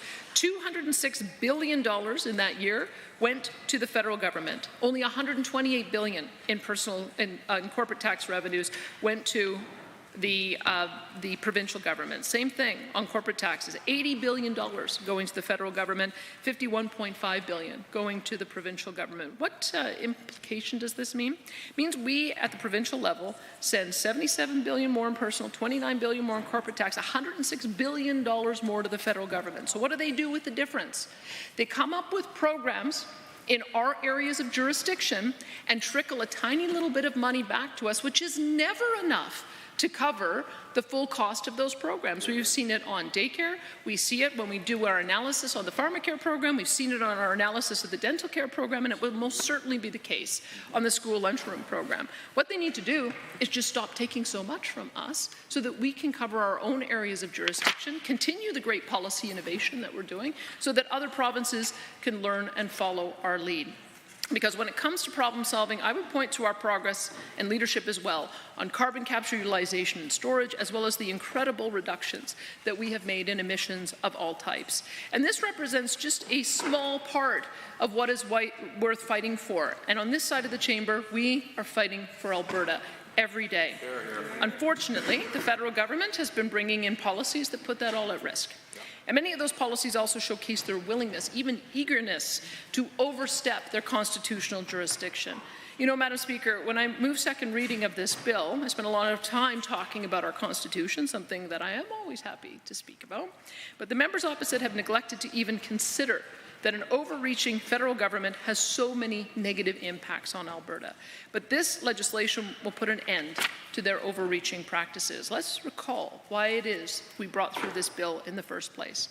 Because, number one, at a Council of the Federation meeting in Halifax in November 2023, the premiers were united in the belief that Ottawa should work with the provinces, not bypass them. Premiers said they were willing to look at adopting legislation similar to Quebec's. We put that right in the communique. In fact, we got it printed off on site to make sure that we had in our care package when we left a copy of the bill so that we could look at how we might be able to adopt it here. And I just want to give my thanks to the officials in Quebec for assisting us as we went through the drafting of this legislation. Because in Alberta, this is no longer just talk. We are taking action to protect our constitutional jurisdiction. So let's go back again to why it is this was necessary. Because we watched that the very first province in the country to get a deal with the federal government on housing accelerator funds was none other than Quebec. in November, $900 million through a joint matching program, and they are then proceeding and making sure that they identify the municipalities that are most in need of that housing accelerator funds. Contrast that with what happened in Alberta.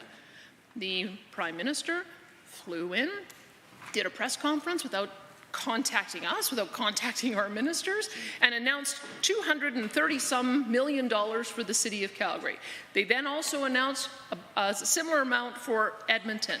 They did another announcement, including 6 municipalities of various sizes. We have 350 municipalities in this province, Madam Speaker, and so they left the vast majority of municipalities out in the cold. And this is not appropriate, especially now that you look at the story today that Rick Bell has written in the Calgary Herald, quoting several council members wondering whether or not there truly was strings attached. Did they have to do blanket rezoning and risk getting unelected in the next election because their constituents are so angry at them just because they feared that if they didn't do the will of the federal housing minister or Justin Trudeau, that they were not going to get that money? They're doing an investigation on that right now. No municipality should be put in that position, where in order to get a handful of dollars from the federal government, they end up completely upending their area of jurisdiction, which is to make the decisions on zoning in their own municipality. We want to make sure that doesn't happen to any other municipality. We want to make sure that we get our fair share of those dollars. I think we're short about $1 billion based on what we've seen other deals be, because British Columbia also was able to negotiate another province-wide agreement and then work with their municipalities in order to ensure that those dollars are delivered fairly. And we are going to continue working with the federal housing minister to do very much the same thing, because that is our objective. Let's make sure we get at a minimum our equal per capita share, and let's make sure that we use our expertise and our relationship with the municipalities to identify those who need that additional help, and let's make sure that we're distributing it fairly. Because here, we have actually seen in August of 2023, Alberta received a fraction of what we're entitled to, 2.5% of $1.5 billion, despite having 12% of the population. They are not funding housing in rural communities or Indigenous communities.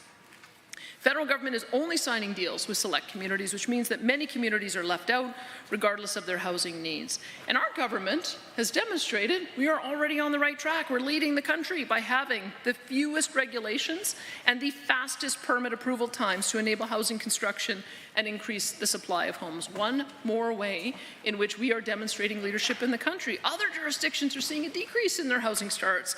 We've seen an increase. We've had more than 14,000 housing starts to date, year to date in 2024, which is an increase of 1/3 over last year, and we haven't even reached the peak construction season yet. So together with our partners, we're also working to provide 25,000 families with affordable housing by 2031. That's a $9 billion investment. And if we were to have a true partner in the federal government, we would not only be able to accelerate that proposal, but we would also be able to increase the amount of housing we're able to provide. And that's why these strings attached to funding are so problematic. And we're already hearing about it, because we know that one of the moves that the federal government wants to make is to have stricter and stricter green building codes that will increase the cost of housing for everyone. We are talking about an affordable and attainable housing crisis. And to have the federal government come into our jurisdiction, clearly demonstrating they do not understand where we get our energy from, and trying to overlay restrictive building codes is going to add tens of thousands of dollars to additional home construction. That's why we do not want them putting these strings on individual municipalities in return for being able to receive federal money. Blanket zoning changes remove personal choice from Albertans as to the type of community that they want to live in. And that's what they're experiencing in Calgary now. Alberta has had successful housing programs, and the federal government should partner with us to expand and enhance them. They should not be duplicating programs. And I can tell you, they do know how to do this work, because they did it with us once before. Ottawa worked with all the provinces individually. They did not work with separate health authorities. They did not go down and try to work with separate hospitals. They worked through the provinces so that they could create a fair program for delivering on their obligation under the Canada Health Act to help in providing funding for health care. We do not have a cookie-cutter, one-size-fits-all approach. which enables provinces to make decisions based on their specific needs and priorities. Instead, they worked with us on bilateral agreements so we could identify the areas of joint concern. In fact, the Minister of Health just signed off on a continuing care agreement just last week. All provinces signed on. BC was the first on October the 10th, 2023. Quebec signed on last, March 27th of 2024. Reporting criteria included in the deal for accountability and transparency, and we all agreed that if any one province was able to negotiate a sweeter deal than anyone else, then we all had clauses to make sure we got the same, and the federal government treated us fairly.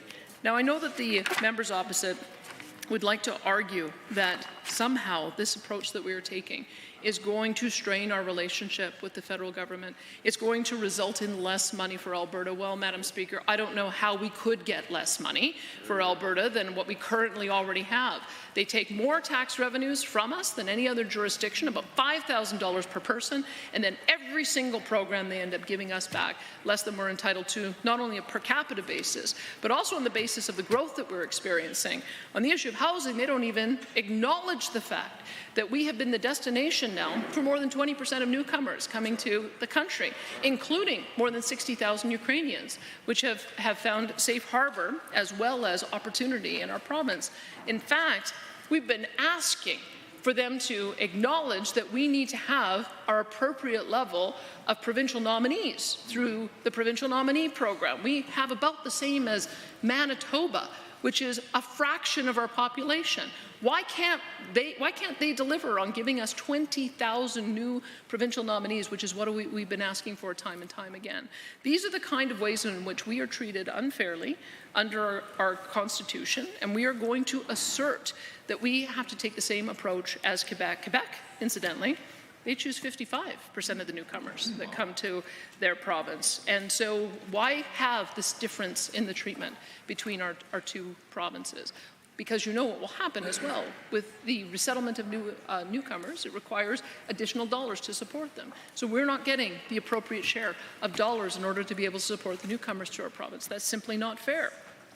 In Quebec, similar restrictions that we have proposed in our legislation is one that they have had in place for over 20 years.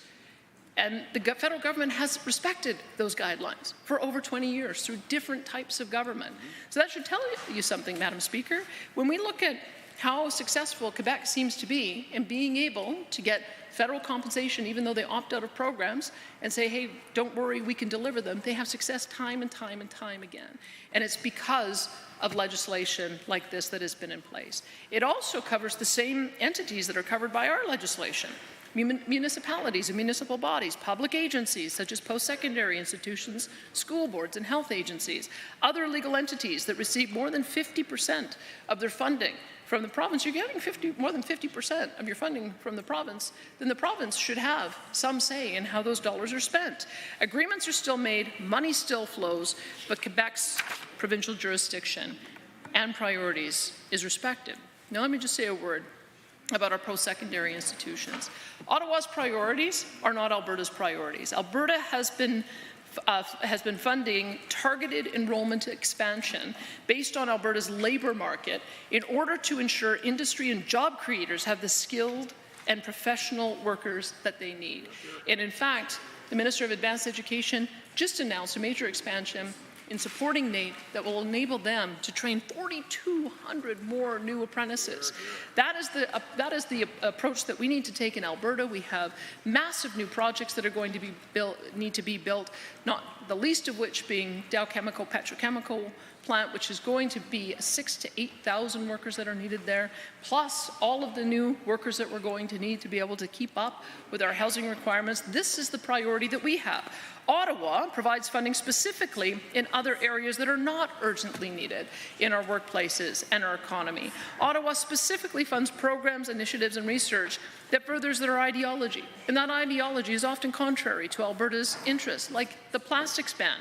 Ottawa's also bypassed the province on various issues related to international students, despite the province being actively at the table in meetings. I think we were all surprised when we heard Yet the federal government was coming through with a new approach to cap international students, and lo and behold, guess what? Under that cap, because they were going to deliver them on an equal per capita share finally, we ended up getting a higher entitlement of international students. Maybe we should have passed a piece of legislation like this sooner, so we could have gotten fair treatment sooner. And I do want to just mention, when we talk about the kind of funding that the universities, especially our large research universities, want to have, they put forward a proposal with our support, $50 million in committed funding from Innovate Alberta, as well as $7 million from the provincial government, on a net zero initiative so that we could fund research into building out the hydrogen economy, doing carbon capture, utilization, and storage, finding other ways to capture emissions and reduce them. It was put forward. They went through the process. It seemed like it was all going to be going their way. It's in partnership with the U of A, the U of C, University of Lethbridge, Athabasca University, in partnership with NATE and SAPE, because they're going to need to apply this research as well. We have $100 million on the table, and they were asking for $100 million from the federal government, and they said no. They have no idea why. But I can tell you, we have 12% of the population, and we only get 9.5% of federal research funding. They do not match the things that we are interested in supporting, and they also neglect the areas where we have demonstrated that we are at the table and asking them to partner with us. This is the reason why we need this type of approach, because we will get more of those dollars to fund the research priorities of our universities that are also in sync with the needs of our economy. I should also mention, Madam Speaker, as you know, in other provinces, we've seen Ottawa spend hundreds of millions of dollars funding so-called safe supply. Safe supply is illegal in Alberta, and we will not be pursuing this response to addiction. We do not believe there's any such thing as a safe supply of heroin.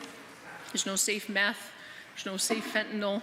We're seeing growing evidence in other provinces that these pills prescribed by the federal government have become a currency to trade for drugs like fentanyl, and then they are ending up in the hands of younger and younger kids. These programs are putting more highly addictive drugs on the streets, making them more accessible to create new users. This is the kind of thing we cannot allow the federal government to force through on their own, but I can tell you the kind of innovation that we're doing in our province that I sure would like to see the federal government match us on, maybe even fund us on, and maybe even do the same in their own facilities. I was just at the Red Deer Remand Centre on the weekend, spending some time in the therapeutic living unit, which is where about 10 men have been going through intensive therapy through our recovery-oriented system of care. They're starting at 7 o'clock in the morning. They're working on themselves until 8:30 at night. They're connecting with each other. They're connecting and making amends for the debt to society they have to pay, making amends to the hardship they've put their family through, and they are amazed that we're investing in them. They asked me the question, why are you doing this? Why are you investing in this in us this way? Because no one else ever has. And I said it's because every single one of us has a family member or a friend who's gone through this. And there are two pathways. You either go down the road of continued addiction and death, or you go into recovery and you start a new life. And we want to give all of those folks a new lease on life. And it's working. We now, this past week, just unrolled our fourth therapeutic living unit in our recovery, in our corrections facilities, and no one else in the country is doing this, but they should. And once again, this underscores the reason why you need to leave these decisions to the provincial level of government, because we can try some things, and when they work, we can do more of them. And when they try something and it doesn't work, like in British Columbia, where they have tried safe supply, and it resulted in chaos on their streets, chaos in their hospitals, they said, you know what, we're going to try something different this time. In Toronto, they wanted to go down the same path of decriminalization. Doug Ford said, heck no, and the federal government, to their great credit, said we're not going to allow that to happen. But again, that is the deference to the provincial governments that needs to be shown, because we're the ones who have the gauge on what's happening in our communities. We're the ones who experience it firsthand. We are the ones who are seeing it every single day, and we are the ones who can try the new things that become the innovations that others are going to be able to use. This is why we have to make sure that we assert provincial jurisdiction, why the federal government is best in a role of being a funding partner for us so that we can identify shared jurisdiction and shared outcomes, and we can work on those together. They should not be coming in here and working to actively subvert the approach that we want to take. They should not be actively trying to do workarounds on the entities that we create through our legislation or that we fund principally through the decisions that are made in this chamber. Madam Speaker, Albertans will know their priorities better than the federal Liberals or the federal Liberal NDP alliance ever will. That is why we are so focused on working to keep Alberta's priorities front and centre, rather than ceding those priorities to the Liberal NDP alliance that seems to focus all its time on working against every single one of Alberta's priorities. It's not unreasonable for us to believe that Alberta should be eligible for our fair share of federal funding, for roads, for infrastructure, for housing, for healthcare, for research, and for other priorities that matter to Albertans. In fact, that should be the expectation.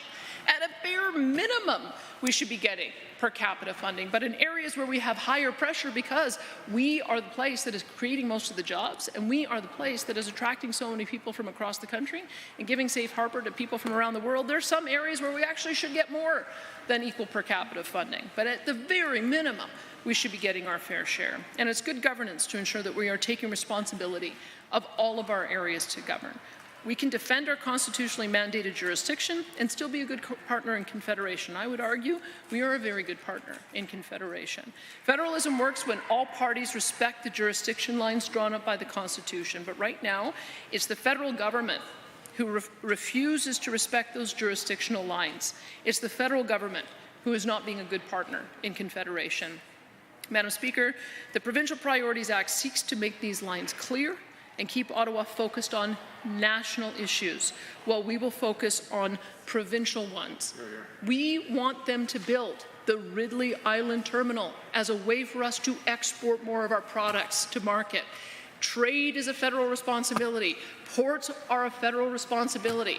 Instead, they say no, but they want to tell us how to run our school lunchroom program. It is completely backwards, Madam Speaker, because Ottawa does not and cannot understand what matters to Albertans like our provincial government does. Our government's primary focus is the well-being of our province, the communities within our borders, and the people who live within them. The legislation that we put forward will enable us to ensure that we are advancing Alberta's priorities, not Ottawa's priorities. We believe that federal and provincial funding should be spent collaboratively on things that Albertans are asking for.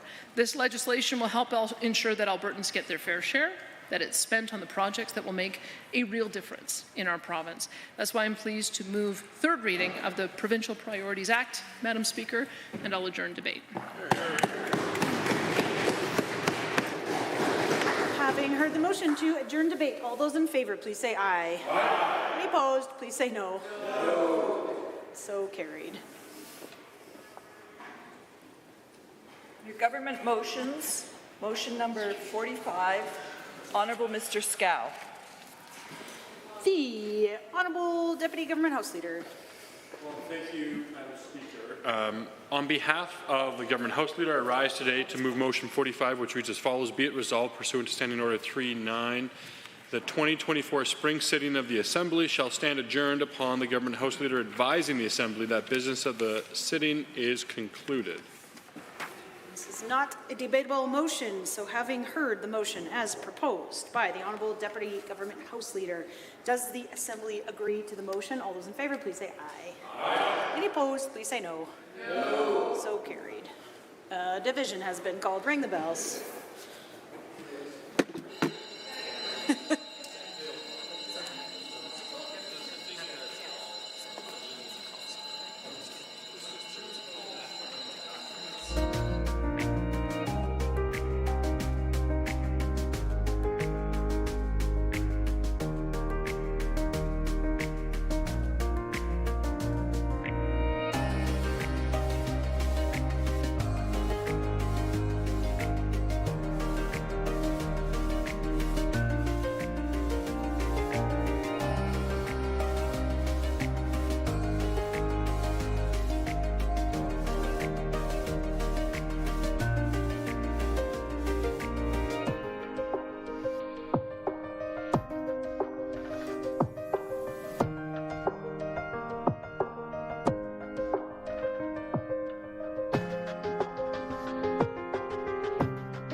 Members, a division has been called on Government Motion 45 as proposed by the Honourable Government House Leader.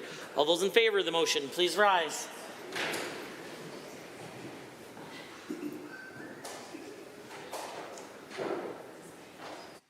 Honourable Ms. Smith. Honourable Mr. Guthrie. Honourable Mr. Dreeshen. Honourable Mr. Nicolaides. Honourable Ms. Schultz. Honourable Mr. Williams. Honourable Minister LaGrange. Honourable Mr. Horner. Honourable Mr. Scow. Honourable Mr. Ellis. Honourable Mr. Amory.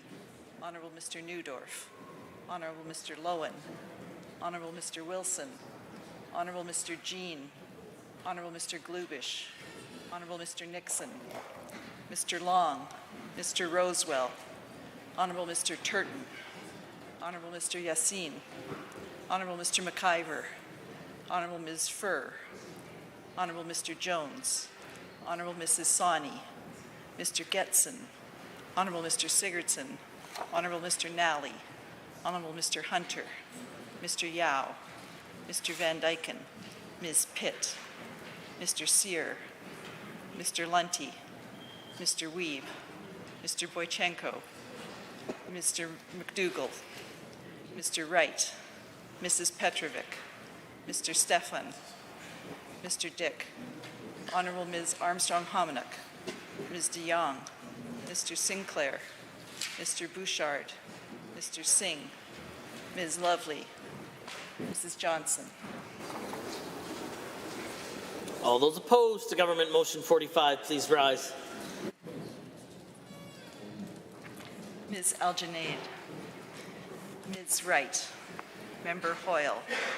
Honourable Member Phillips. Honourable Ms. Gray. Honourable Ms. Sigurdsson. Mr. Kozlowski.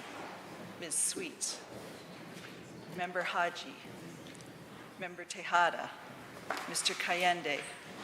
Ms. Hayter. Mr. Ellingson. Member Aramenko. Member Batten. Member Brar.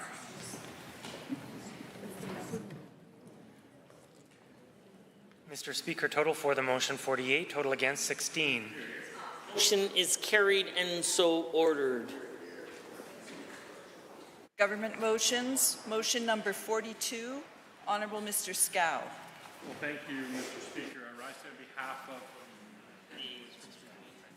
the Honourable Minister of Mental Health and Addiction, Deputy Government Health Leader, on behalf of the Government Health Leader.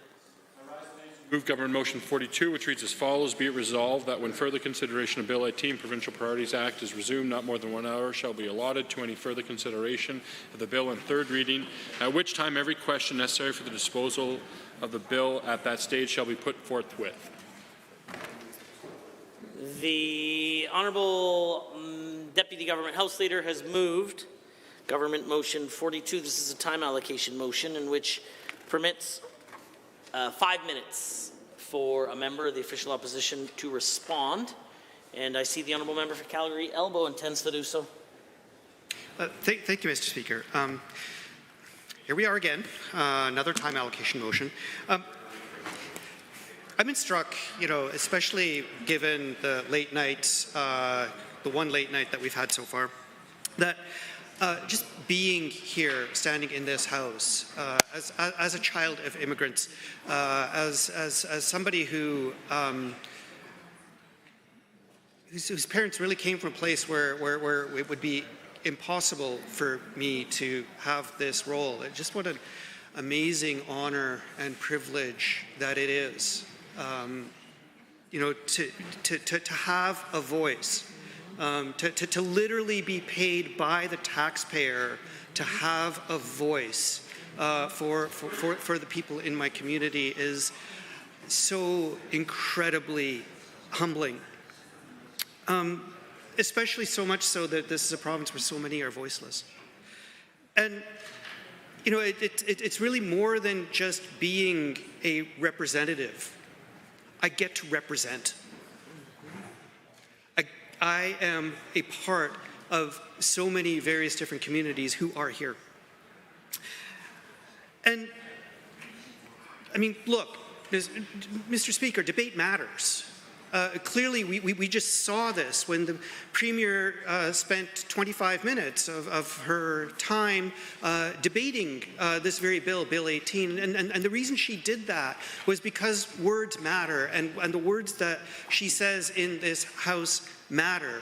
And what we as an opposition and what the people of Alberta, through us, through their representatives, are asking for is the same opportunity to be heard. And sadly, when debate is cut off in the way that it is before we have had the opportunity to actually make the arguments in debate that we think our constituents want us to make, then it really does subvert our democracy. It makes it so much more difficult for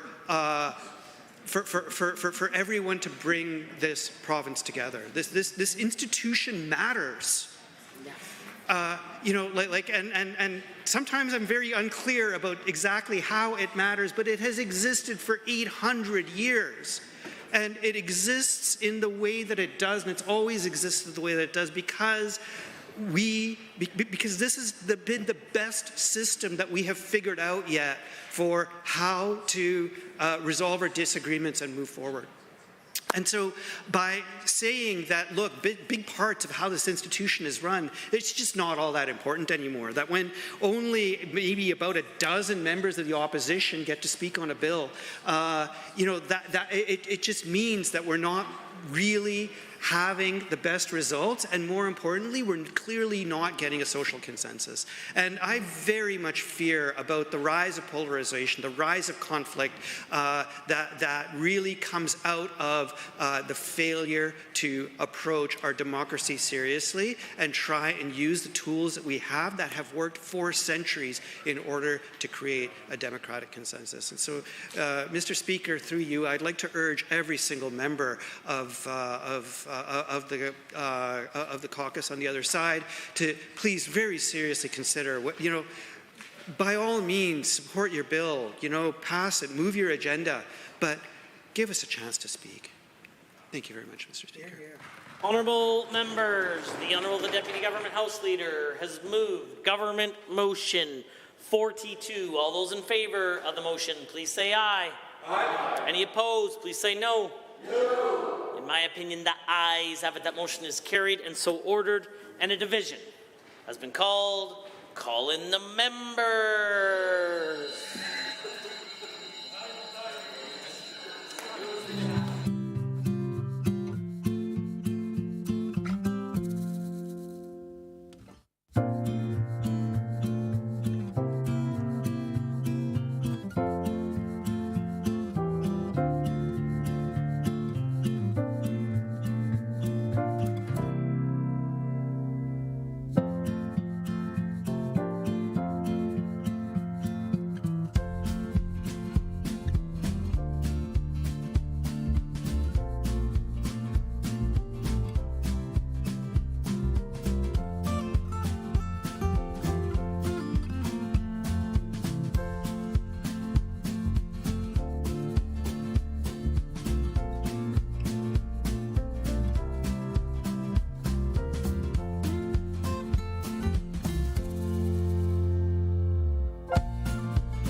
Order, order. Honourable members, a division has been called on Government Motion 42 as proposed by the Deputy Government House Leader on behalf of the Government House Leader. All those in favour, please rise.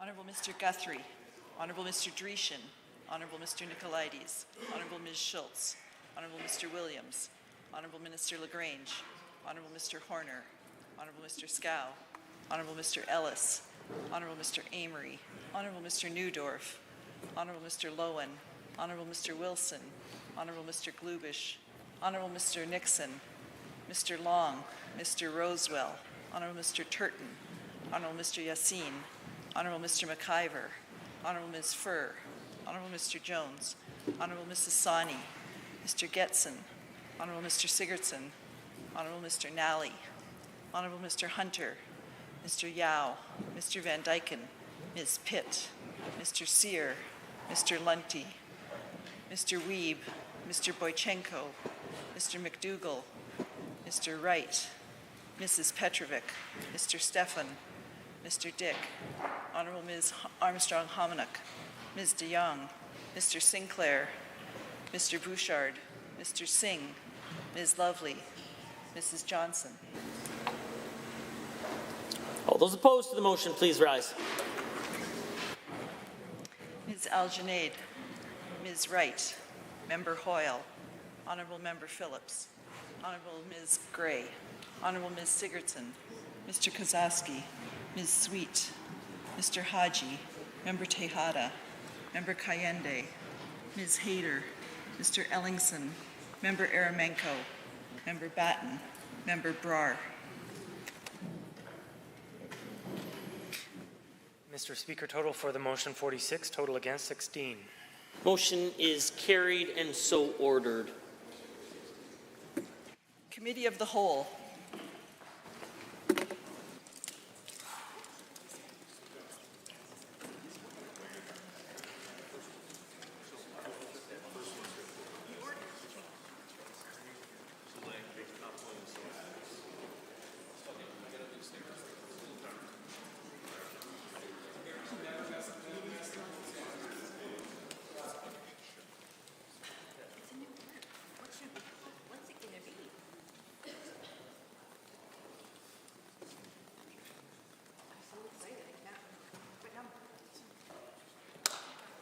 Members, I'd like to call Committee of the Whole to order. Committee of the Whole has under consideration Bill 20, the Municipals Fair Statutes Amendment Act 2024. We are on Amendment A1.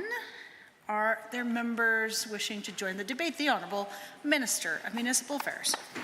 Thank you, Madam Speaker, Madam Chair. I'm the amendment is on the floor. Actually, I think it improves the bill. It allows the cabinet to remove a councillor by order of vote of the electors that elected the councillor to determine whether the councillor should be removed. It's not a new power, but indeed it is an expedited path to the authority that's already been there with the provincial government. And again, Madam Chair, this is power that we always hope we don't have to use. We hope we never will, but history has taught us that it's possible that that will be required. Example is what we were required to do in Chestermere. The details for those folks at home and maybe some in the chamber, if you go to alberta.ca/Chestermere, there is a large volume of information on what transpired there, and that process took quite a while. So we don't hope that, again, we never hope to have to go to that extent, but should we need to, the government will, this and future governments will need the ability to do so. We'll always have the ability to do that, but if circumstances require that it be done a little more quickly, then that is now enabled. The ability in the amendment to overturn a municipal bylaw is not a new ability. It's something the government has had forever, perhaps, but definitely for a long, long time. And again, we hope to never have to use this authority, but in the last couple years, it's had to have been used a couple times, most recently with a bill that was in the House this session. The affordability minister talked to the City of Calgary about the extremely high taxes on electricity, and the City of Calgary promised to correct that situation, and they passed an amendment within the city, but they attempted to correct the severely high taxation as of 2027, which seems like not in the spirit of what was requested.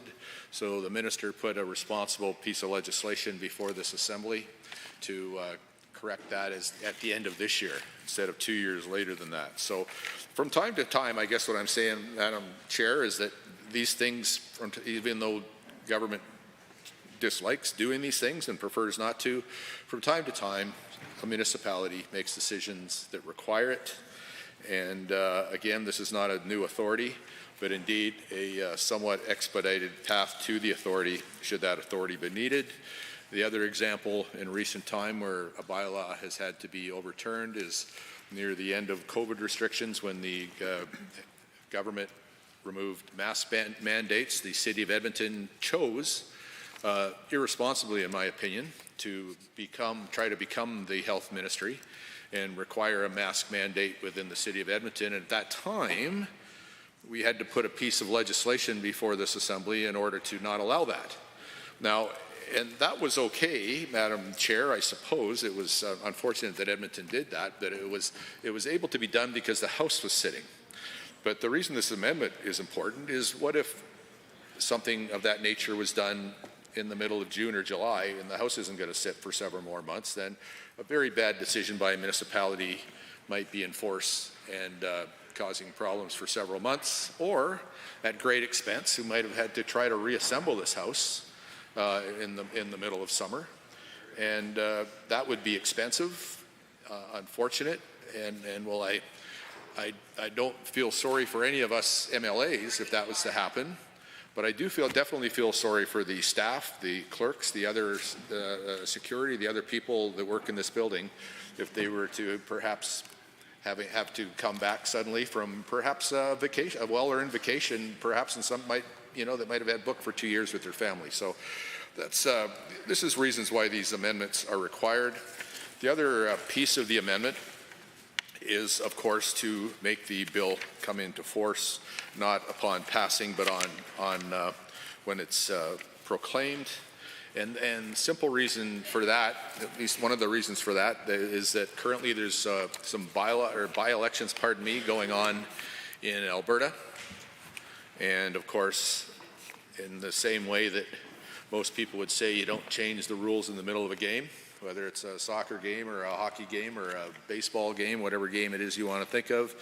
Well, an election's quite a bit more serious than a game. It is certainly a competition, and it seems wrong to change the rules in the middle of a game called an election, too. So that's the reason for that part of the amendment. So, Madam Chair, I hope that the members of this House see the wisdom in passing this amendment, and thereafter, I hope they pass this bill. It's a good bill that will be in the best interest of Albertans.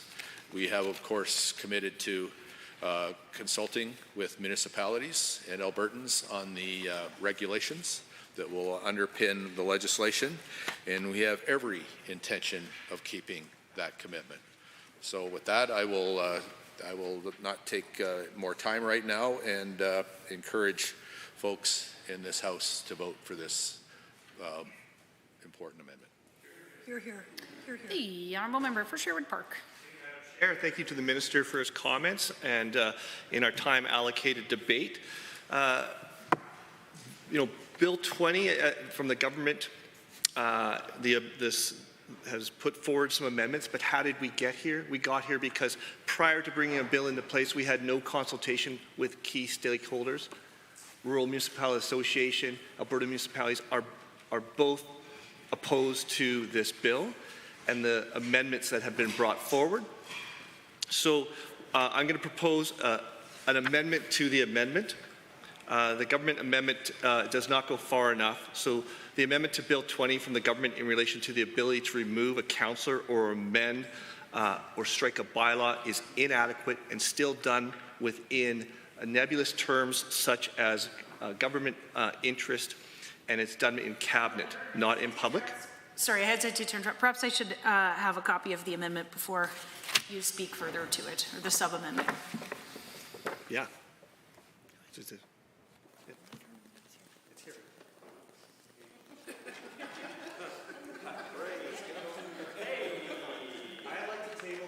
And I have the requisite copies, Madam Chair.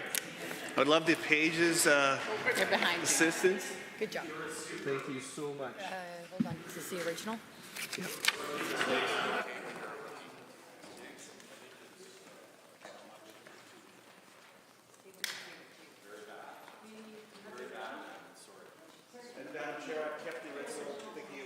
Sake. Now I know that's not what it is.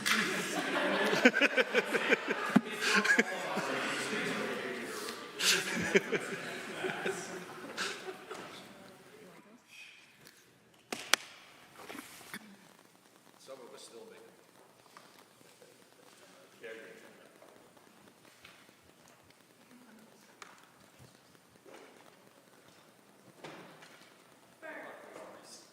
This will be known as Amendment SA1. Honourable Member, you may proceed. Madam Chair, we have a 64-page bill here that changes multiple acts within the municipal affairs statutes. And more time needs to be spent on it, and more consultation needed to be made on it. The proposed amendments we have seen, sections of it should be struck. We have clear indication from RMA and Alberta municipalities that they want to have us bring this back into the legislative process so that we can work on making this a better act, a better bill. The only people who want this seem to be the UCP, who we have seen want to control everything all at once, and they want to strip the democratic rights of local residents in municipal elections in Alberta. Any members wishing to join that debate on Amendment SA1? Seeing none, I will call the question on Amendment SA1 as moved by the Honourable Member for Sherwood Park. All those in favour, please say aye. Aye. Any opposed, please say no. No. An amendment is defeated. A division has been called. Ring the bells.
Members, a division has been called on Amendment SA1. All those in favor of the sub-amendment, please stand. Ms. Algenaid, Ms. Wright, Member Hoyle, Honourable Member Phillips, Honourable Ms. Gray, Honourable Ms. Sigurdsson, Mr. Kozowski, Ms. Sweet, Mr. Haji, Member Tejada, Member Kayande, Ms. Hayter, Mr. Ellingson, Member Aramenko, Member Batten, Member Brar. All those opposed to the sub-amendment, please stand. Honourable Mr. Guthrie, Honourable Mr. Dreeshen, Honourable Mr. Nicolaides, Honourable Ms. Schultz, Honourable Mr. Williams, Honourable Minister Lagrange, Honourable Mr. Horner, Honourable Mr. Scow, Honourable Mr. Ellis, Honourable Mr. Newdorf, Honourable Mr. Lowen, Honourable Mr. Wilson, Honourable Mr. Jean, Honourable Mr. Gubish, Honourable Mr. Nixon, Mr. Long, Mr. Rosewell, Honourable Mr. Turton, Honourable Mr. Yassin, Honourable Mr. McIver, Honourable Ms. Furr, Honourable Mr. Jones, Mr. Getson, Honourable Mr. Sigurdsson, Honourable Mr. Nally, Honourable Mr. Hunter, Mr. Yao, Mr. Van Dyken, Mr. Sear, Mr. Lunty, Mr. Weeb, Mr. Boychenko, Mr. McDougall, Mr. Wright, Mrs. Petrovic, Mr. Stefan, Mr. Dick, Honourable Ms. Armstrong-Hominack, Ms. de Jong, Mr. Sinclair, Mr. Bouchard, Mr. Singh, Ms. Lovely, Mrs. Johnson.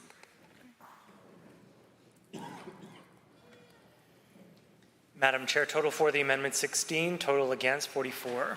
Members, that sub-amendment has been defeated. We're on the amendment. The Honourable Minister of Municipal Affairs. Thank you, and I'll try to be brief, but in the comments made before the sub-amendment was attempted, a couple things that were said that were untrue, or it was said that there was no consultation. Madam Chair, in recent days, after statements from across the aisle saying the same thing, I actually tabled the Local Authorities Election Act consultation, which is on the government's website, and the Municipal Government Act consultation, which is on the government's website. That's not the only consultation we did, but the folks across are well aware that the consultation was done. So when they keep repeating things that they know are not true, I kind of feel the need to stand up and correct the record. So that's what I'm doing.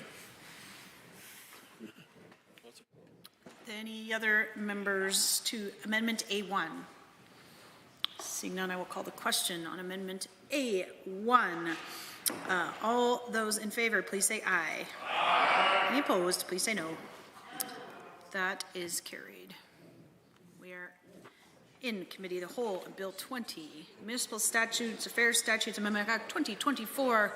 Seeking members to the bill, the Honourable Member for Sherwood Park. Thank you, Madam Chair. On Bill 20, I'd like to offer another reasoned amendment. I've got the requisite copies here, along with the original.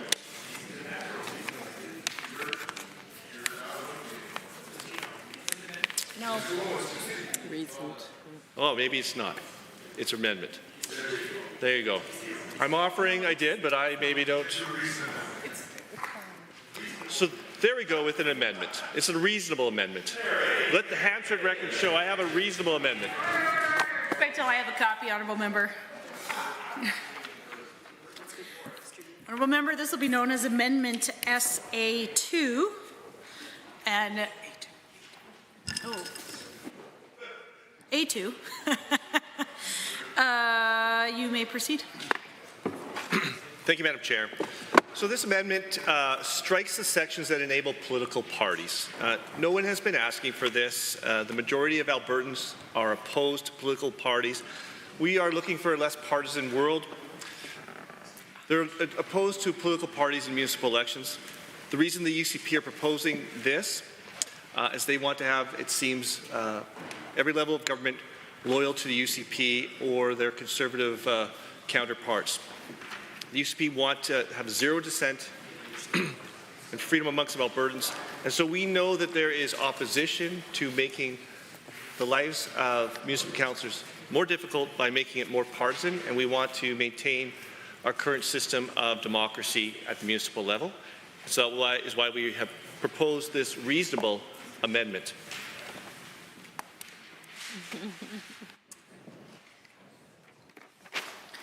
The Honourable Minister of Municipal Affairs. Thank you, Madam Chair.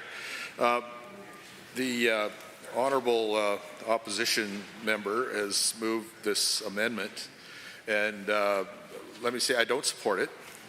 I think that he did say one thing that I think I agree with, is that people want the process in municipal politics to be local, and I'm sure I'm not, so I'm paraphrasing, so I'm sure not getting the words exactly right, but my intention is to not change what the honourable member said. But let me say, what people do want is accountability and transparency, that and these sections are meant to deal with that. The fact is, in the last election, there was about $1.6 million spent in Calgary supporting 9 candidates by the local unions. There was at least $400,000 to support another candidate by the business community. And Madam Chair, that's when the behavior is very much like a political party, you need to call it what it is. And but what's missing is political parties, including ours and the ones across the aisle. The rules require there to be accountability and transparency and reporting on the money that comes in and goes out. And this, of course, would allow this amendment would continue to allow a lack of transparency and a lack of accountability. And which is why our government won't be supporting it, because on this side of the House, we are for transparency and we are for accountability. So I will be voting no for this amendment and encouraging all colleagues in the House to do the same. Any other members to Amendment A2? Seeing none, I will call the question on Amendment A2. It's moved by the Honourable Member for Sherwood Park. All those in favour, please say aye. Aye. Any opposed, please say no. No. That amendment is defeated. A division has been called. Ring the bells.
Division has been called on Amendment A2. All those in favour, please stand.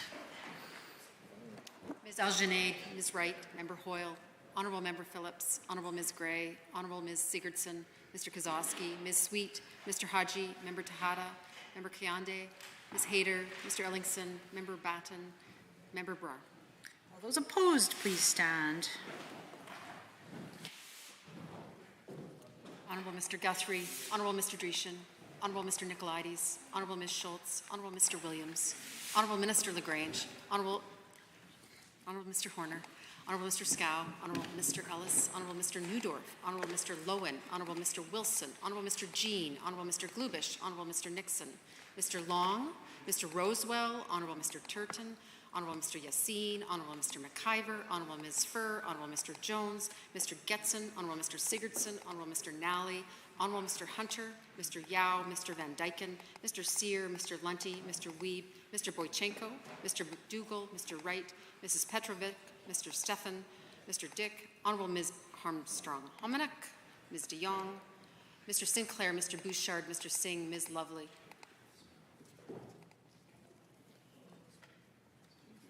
Madam Chair, total for the amendment 15, total against 43. Members, that amendment has been defeated. We're back with no amendments in committee of the whole before us on Bill 20. I see the honourable member for Sherwood Park rising. Oh, thank you, Madam Chair. Happy to rise again to speak on Bill 20. And I have an amendment to propose with all the requisite copies.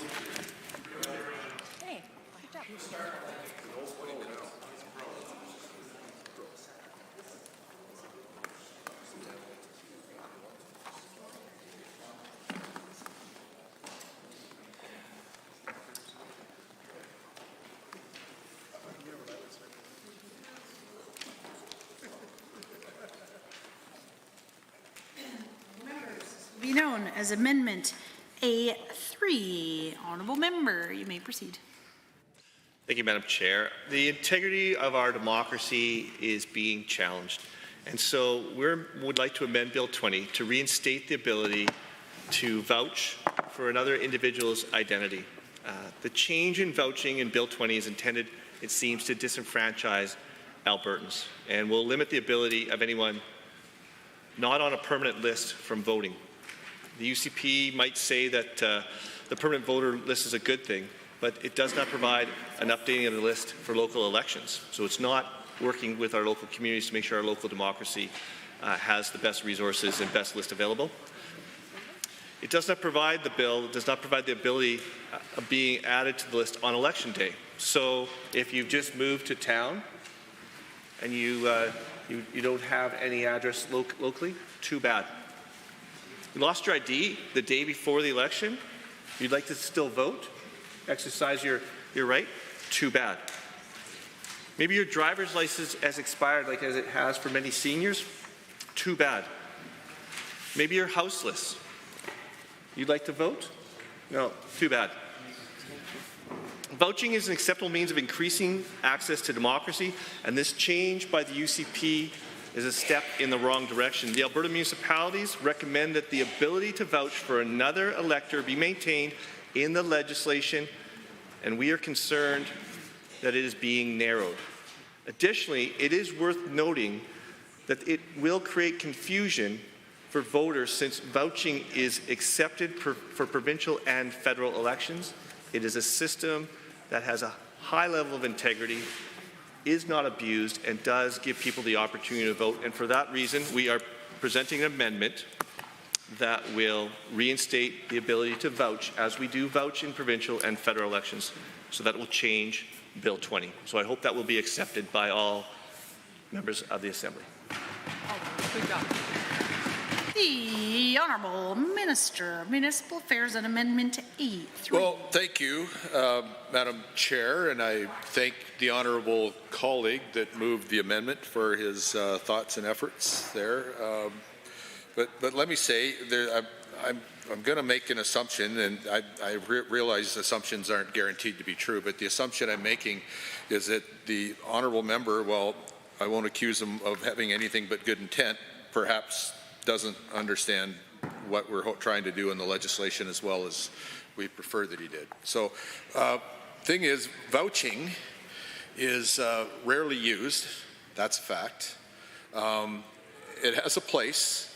The place that really most vouching is done is still that has been done in the past is still allowed, and that's vouching for address. Now, where that's important is if someone recently moves into a municipality and there's somebody near them that could say, yes, this woman, this man moved into this municipality, I can vouch for that, and they'd be able to vote.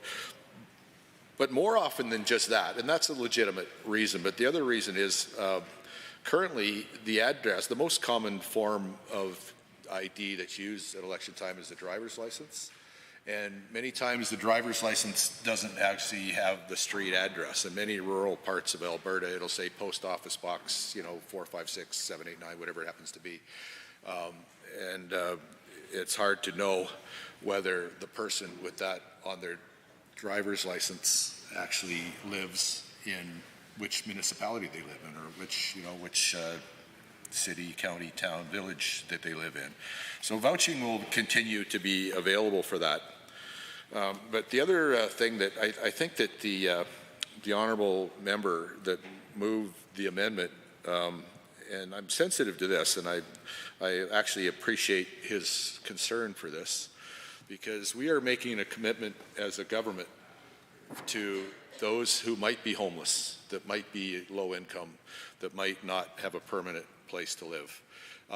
And here's the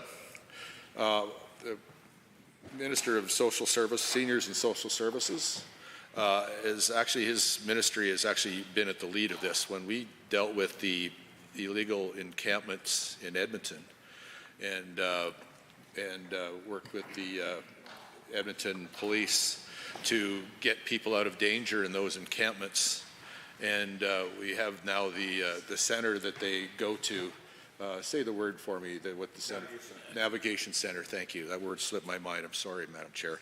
The Navigation Center. We get people ID pretty much, Minister, the same day. Instantly. There you go.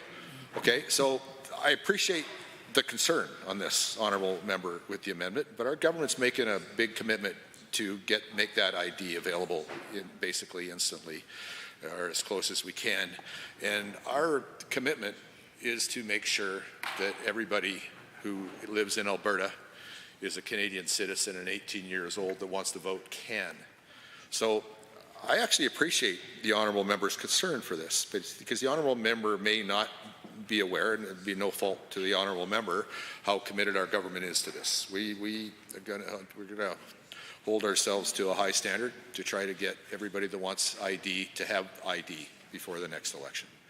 So I genuinely appreciate the concern, but our government's making a commitment to make ID much more easily and quickly available than it has been in the past.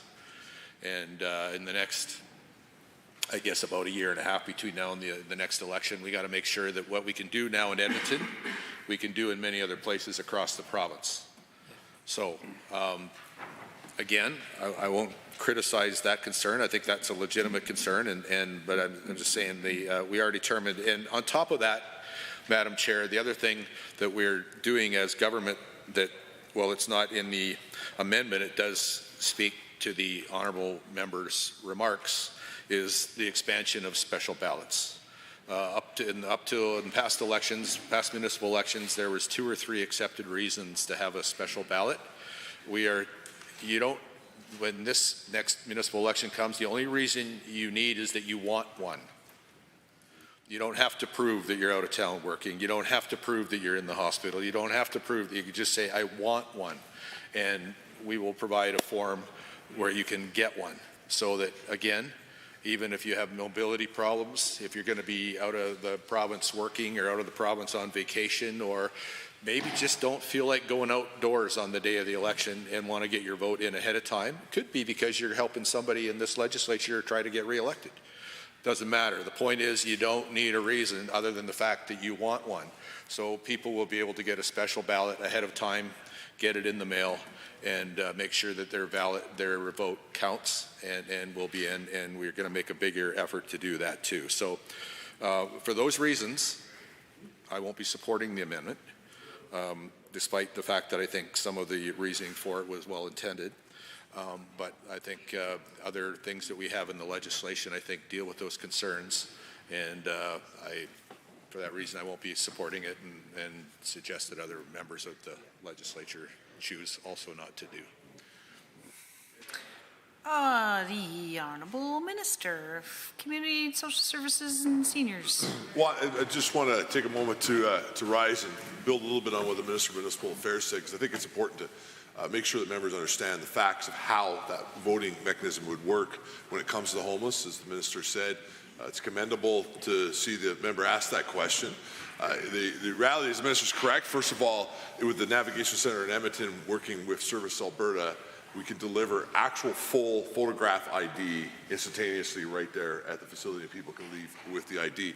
But we also work that way through all of our homeless shelters throughout the province, where we can bring in temporary ID, working with Service Alberta, so anybody could receive their identification immediately, going through that process. The other thing that we do that's really important, the Minister may not know this, but I think it would be helpful for him as he's talking about this work for the municipal election, is we have created the ability to be able to use our shelters, which is where individuals that often are homeless are actually living. It's their home, to be able to use that as an address. They use that not just for voting, it's a way to be able to do mail. One of the challenges in our world is, of course, you need somewhere to mail something to fill out almost every form, not just associated with government, but associated with almost everything. So being able to provide a place that somebody can be able to get that information to, it certainly addresses it. I also think it's worth pointing out, I mean, it's interesting to see the amendment, but as the Minister just pointed out, all of the issues around vouching still happen. And so it just is, another indication that the official opposition is not actually taking time to read the legislation, and probably should take a little bit of time to make sure that their amendments actually are to change things that would need to be changed, not just for the general purposes. I mean, they've made clear that they got a lot of amendments to bring forward, but they're taking their spending time on amendments that actually are already happening would be counterproductive from my perspective. But I do really appreciate the member bringing up that work that's taking place around the Navigation Centre process. The other thing really important to make sure that we continue to keep with Bill 20 is the work around affordable housing, though, which is not getting a lot of debate time in the legislature. I suspect that's probably because it's one of the best parts of the bill. It's really good news. It continues to see massive red tape reduction that is resulting in some of the largest construction numbers that we've seen take place. And it's another reason why we got to make sure this bill passes, because, as we know, the homeless, which the honourable member just brought up, are very much depending on us continuing to be able to create more infrastructure and to develop that process. But again, back to the honourable member's amendment, I would strongly encourage us not to vote for this amendment. One, because it does the things that the honourable member has indicated that he is concerned about are able to still continue, and that there are already really clear structures in place for how we are able to make sure that the homeless can receive identifications.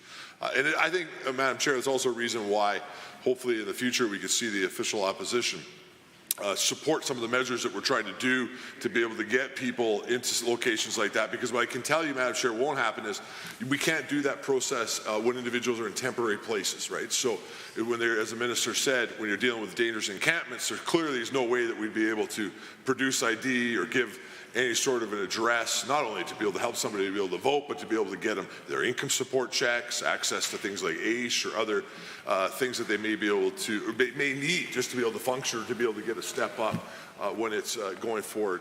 I think that, then lastly, also I would say, Madam Chair, as a rural Albertan, I really think, I'm just happy to hear that Municipal Affairs is taking into account that issue about rural addresses. It is by far one of the biggest concerns that you see where places like where we live. I mean, I live at the last road just west of Bergen, nothing between me and Banff National Park, and we certainly don't have a postman that comes out there, so we have to use the post box inside town, and lots of organizations they get very confused when they leave the urban area and you can't give that actual physical address. If you get to see a physical land description, it would be a lot on your license, and so P.O. boxes is how we have to communicate and how we are able to get things like letters, and also obviously that is what is on our driver's license. It certainly works for when they're sending us speeding tickets, so I don't see why it would not work for when we would want to be able to get be able to go vote and recognize where we live. It's interesting, even in my hometown, there's one post code. So, I mean, a lot of those urban guys would have, I don't know how many you would have inside the Honourable Minister of Post-Secondary, who has, how many postal codes she'd have in her constituency, but in the town of Sundre, you just T0M1XO for the entire town. So there's not a lot of discrepancy between it. And then the last thing I would say is that, you know, we also just give out the last 4 digits of our number because the first 3 are all the same too. So if anybody says it's 7922, it just means it's 638. Anyhow, I appreciate it, but I don't think we should vote for this amendment at all. The Honourable Member for Edmonton Manning.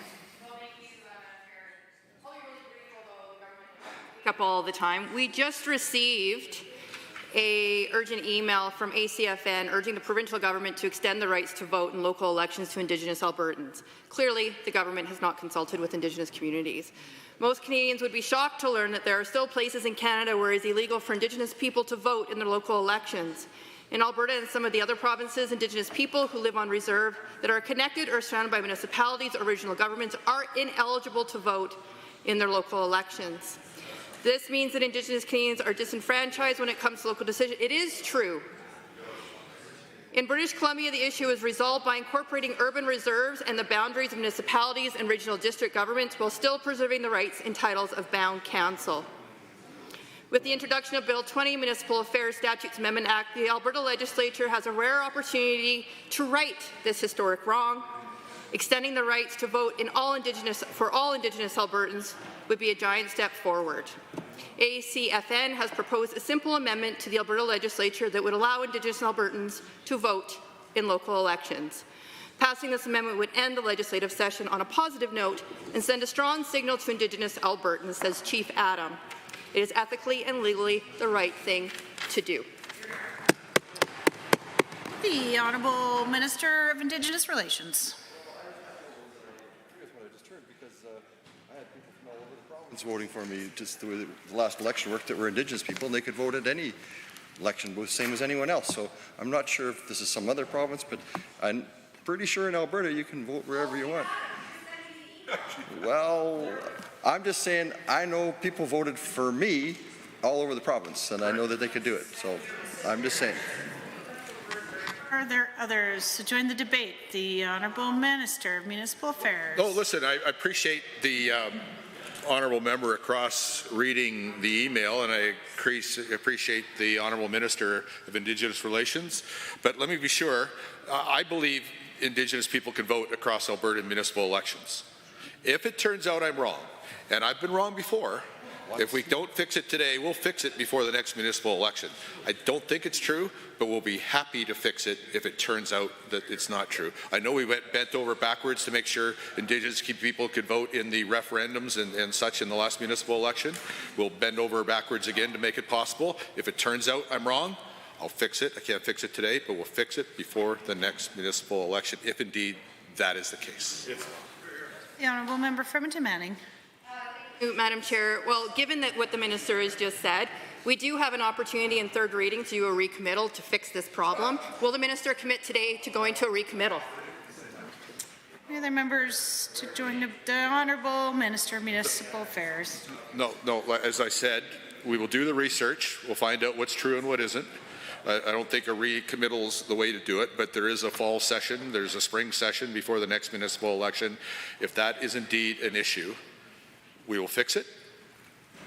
And I thank the honourable member for twigging us to do it. Like I said, well, I think I'm right. I've been wrong before, and we'll double check. You know what I think she's... The Honourable Member for Fort McMurray Wood Buffalo. Thank you very much, Madam Chair. I just want to simply say, you know, Chief Adam is a great constituent of mine, and he and his friends on the reserves have plenty of opportunity to meet with the government over the years, and they continue to do so, as well as with myself. They have input on virtually everything. Our Minister of Indigenous Relations has also funded our Indigenous communities in the billions of dollars in regards to the AIOC grants. They continue to be partners. We've done some things with our Métis friends, as an example, in regards to settlements that are it's not widespread across the nation. I would say that we do an exceptional job of ensuring that our Indigenous peoples are consulted with. That's all. Thank you. Any other other members to join the debate on Amendment A3? Seeing none, I will call the question. On Amendment A3 is moved by the honourable member for Sherwood Park. All those in favour, please say aye. Any opposed, please say no. An amendment is defeated. A division has been called. Ring the bells.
Division has been called on.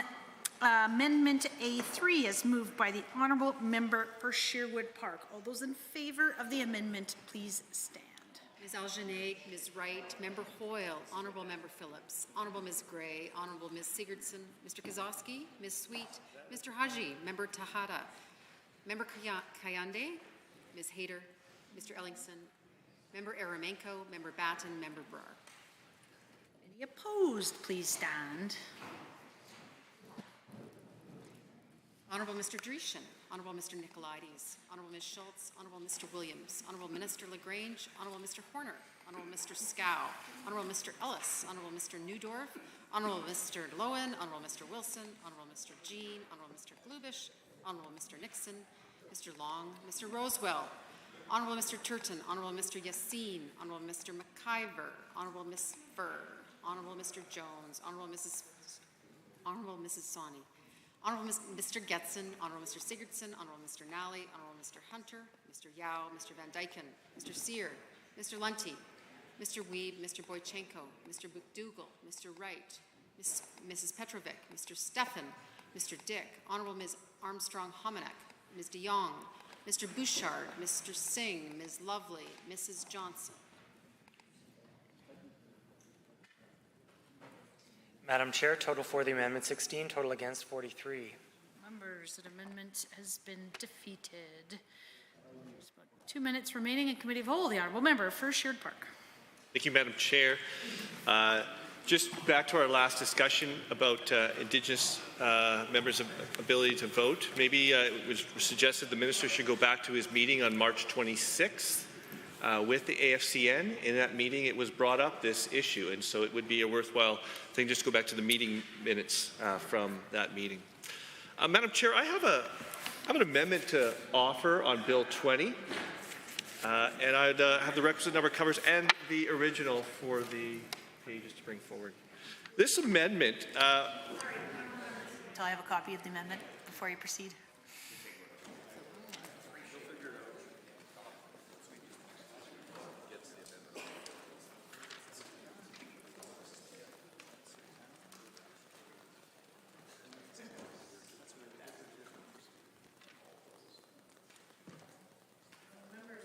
Known as Amendment A4. Honourable Member, you may proceed.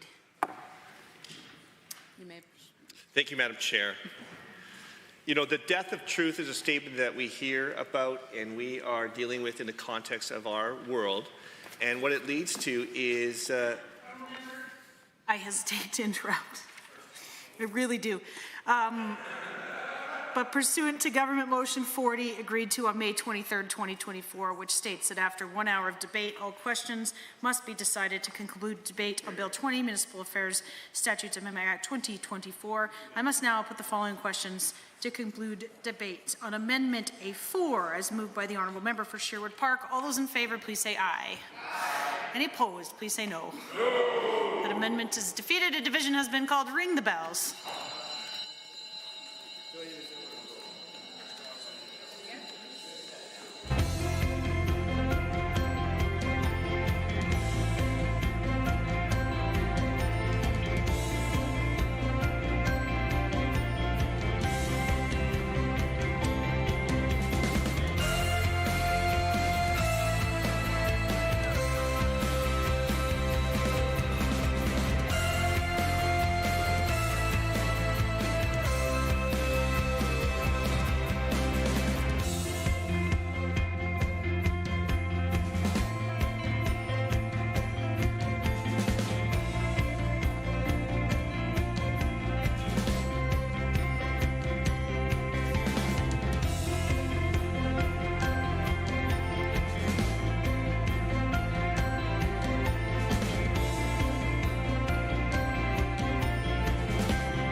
The division has been called on Amendment A4. All those in favour, please stand.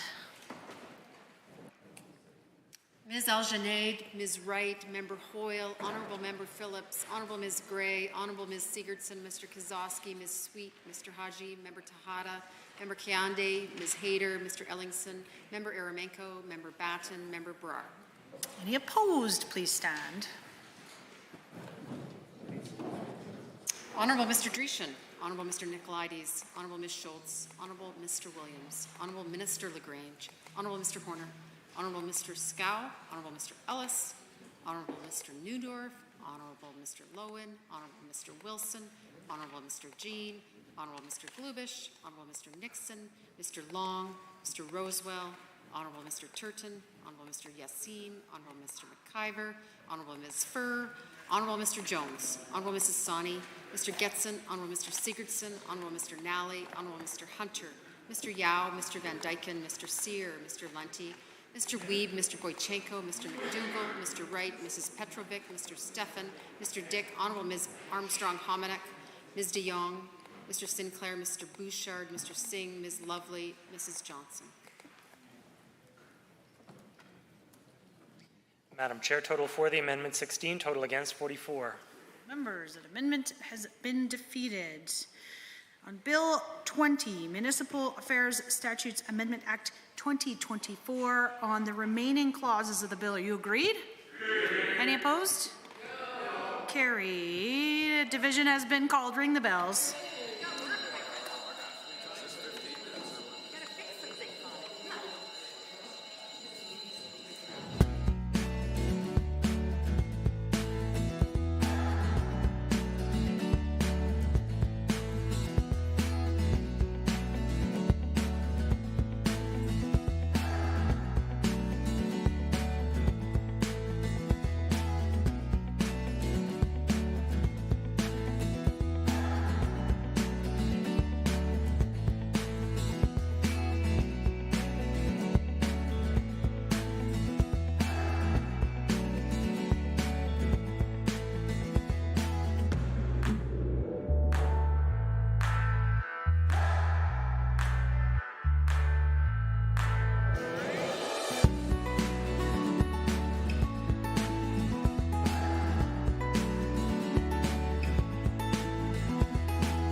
Honorable members, a division has been called on the remaining clauses of the bill. All those in favor, please stand.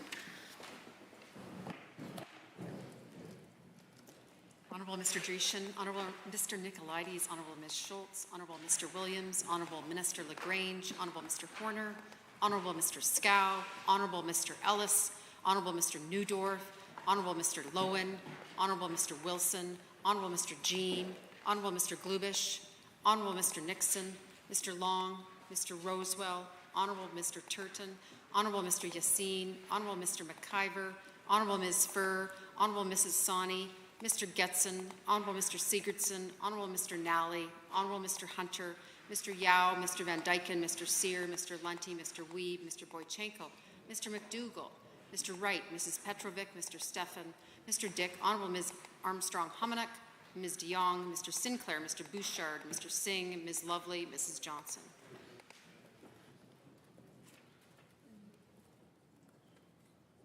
Oh, is anyone opposed? Please stand.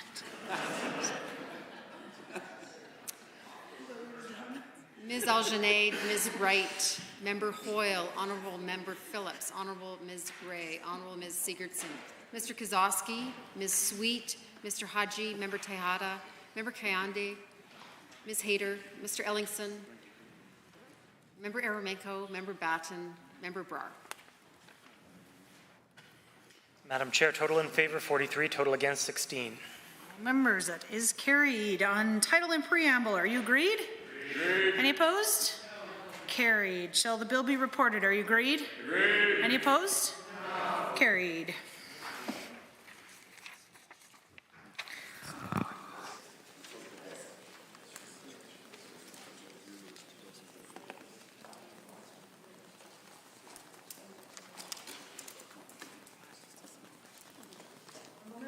Bill 21, the Emergency Statutes Amendment Act 2024. I seek members wishing to join the debate. The Honourable Member for Edmonton Manning. Well, thank you, Madam Chair, and it's an honour to rise and to speak to the Emergency Preparedness Act, given that I haven't had an opportunity to be able to do that, and we are now in time allocation. So I do have an amendment that I would like to introduce, and then I will speak to it.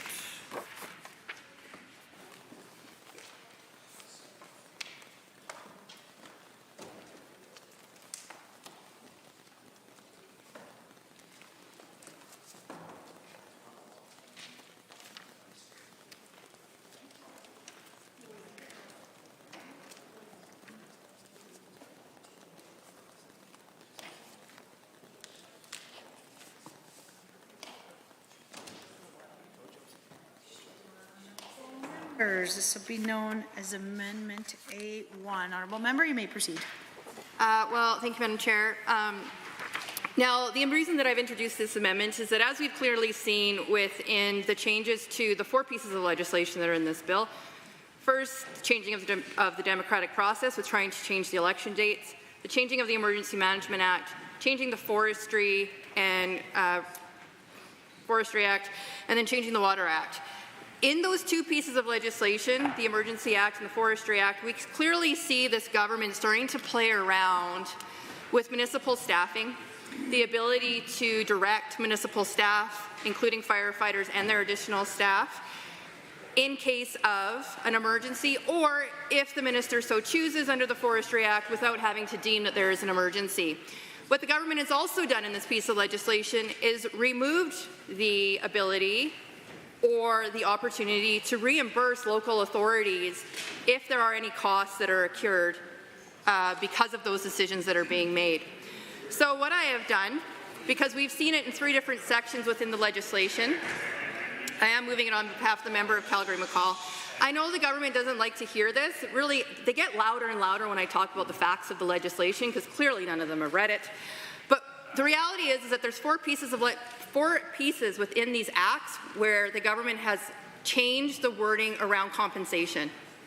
One line it says they can, another line says they don't have to, another one says they shall. It really just depends on what piece of legislation you're looking at and then what section you're looking at. I am amending the section where it says that unless the minister makes an order under the subsection, we're striking that out. The minister by order may reimburse the local authority for any compensation cost to be paid by the local authority under Section 1 due to an action by the minister. That needs to be put back in the bill.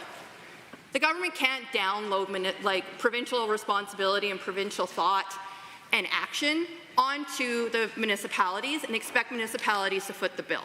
So I would encourage the government to just be honest about what they're trying to do, put this back into the legislation to ensure that municipalities know that if they have a wildfire in their areas, that they're actually going to get compensated for it. Any members wishing to join the debate on Amendment A1, the Honourable Minister of Forestry and Parks.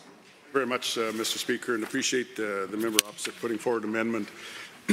Pardon me. The problem with the amendment, of course, is that it's that the bill merely clarifies what already exists, and so when it comes to dealing with the finances and everything.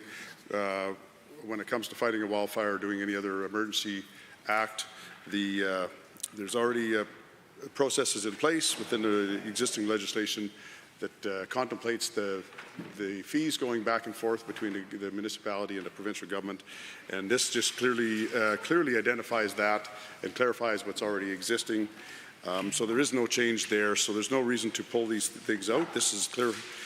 Again, as been said multiple times already, This bill is to clarify things, to make things extra clear between the municipality and the provincial government on, on what happens pardon me, what happens during an emergency in the province of Alberta. And I think we all have to agree that when it comes to an emergency, we want to be able to make sure that, that things are clear for starters, but we want to make sure that we have all hands on deck and make sure that we're not creating any kind of situation where we don't have the ability to make sure that we are able to respond to emergency both as a municipality and as a provincial government. And that's exactly what this bill does. So again, this amendment is not necessary, and so I would suggest that we vote this one down. Thank you. The Honourable Member for Edmonton Manning. Well, thank you, Madam Chair. $17 million is what Parkland County was owed from last year's wildfire. It took almost 11 months for that county to be reimbursed for those wildland fires because they had to keep going through a review process to see if the province was going to be willing to do anything. If the government is serious, and I've heard this from both the Minister of Emergency Preparedness and the Minister of Forestry, if this is about clarity for municipalities to understand the reporting process and to be able to ensure that municipalities understand how everything's going to go, then putting in the Minister by order must reimburse local authorities for any compensation caused to be paid by the local authority under the section due to an action by the Minister, that's pretty clear. The province is going to pay it if they direct and decide on behalf of a municipality that the money needs to be spent. So for clarity purposes, to the ministers who want to clarify the process, which is what this bill is to do, let's clarify it. Must reimburse local authorities. Easy as that. Accept the amendment, please. The Honourable Minister of Emergency Preparedness. As I read this, due to an action of the Minister, I certainly appreciate the members opposite thinking that I'm directly in command and making the decisions on the ground in particular incidences, but that's just simply not the case. There is, certainly the government, Alberta, and Minister of Forestry and Parks have incident commanders who work very closely with municipalities. We have, of course, our Alberta Emergency Management Team and the Government of Alberta, but certainly as written here, in action of the Minister, I would say that this is, quite frankly, inaccurate. And I would also argue, as my colleague has stated before, if there is a decision that has been made by the government, which of course would include the actions and decisions made by Alberta Emergency Management or that of Forestry, then yes, of course, we have been saying this. We've been very public about this. If these are decisions that have resulted in a cost to a community, then the government will be responsible to pay for this. But I certainly encourage everyone to vote this down. Thank you. There's an Amendment A1. Seeing none, I will call the question on Amendment A1 as moved by the Honourable Member for Edmonton Manning on behalf of the Honourable Member for Calgary Boular McCall. All those in favour, please say aye. Aye. Any opposed, please say no. No. Amendment is defeated. A division has been called. Ring the bells.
Honourable members, the division has been called on Amendment A1. All those in favour of the amendment, please stand.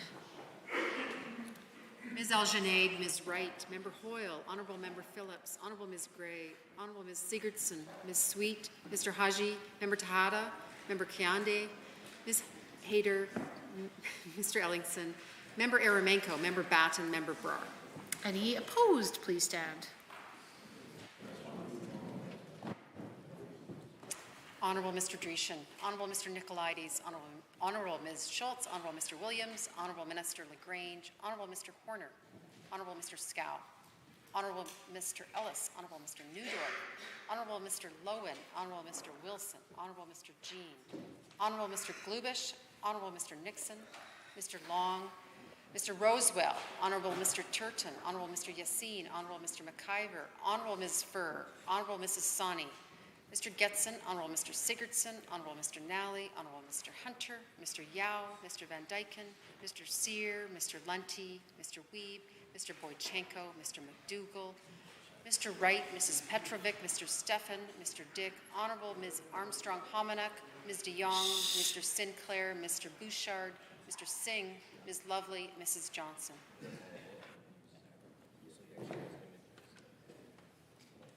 Madam Chair, total for the amendment 15, total against 43. Members, that amendment has been defeated. We're back on the main 21. The Honourable Member for Edmonton Manning. Thank you, Madam Chair. Let's try this again. So the government has said that the whole point of this bill is reporting. It's about transparency. It's about ensuring municipalities know when things need to happen and to make sure that the reporting structure works and all the things. Although we haven't seen an issue yet this year, Fort McMurray being a good example of how the command works and how communication was working and all of those things. But what we do see in this new piece of legislation is that the Minister of Forestry will be able to take over municipal firefighter resources without declaring a state of emergency. So that's a fun new fact. That's really open communication. That's really being transparent, ensuring that Albertans understand what's going on and really talking about the reporting system. So let's fix that. I have an amendment, which I'm moving on behalf of the member for Calgary-McCall.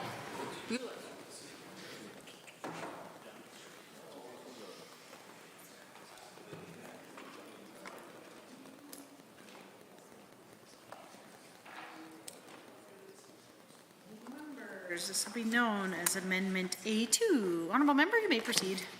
Thank you, Madam Chair. So again, what this amendment does is it does a couple of different things. The first one is to ensure that the minister, because it is clearly, as much as the members opposite and the ministers opposite want to say that it's not actually them doing the direction, the legislation specifically refers to the minister. So when I'm referencing amendments and I say the minister, that is how the legislation is written. Therefore, it is the minister who is ultimately responsible. So to clarify that point. So it does say under section 4.4 subsection 7, as well as in section 5 subsection 8, that there is an opportunity for the Minister of Forestry under the amendments of the Forestry Act, not the Emergency Management Act. We're now moving into the second act. So we're amending two acts again in this omnibus bill. And so I'm talking about the fact that when we look at this, the Minister of Forestry will be able to take control of municipal firefighting resources without declaring a state of emergency. Not only that, it would require the municipality to be responsible for the loss of damages, which we've talked about, which I tried to change.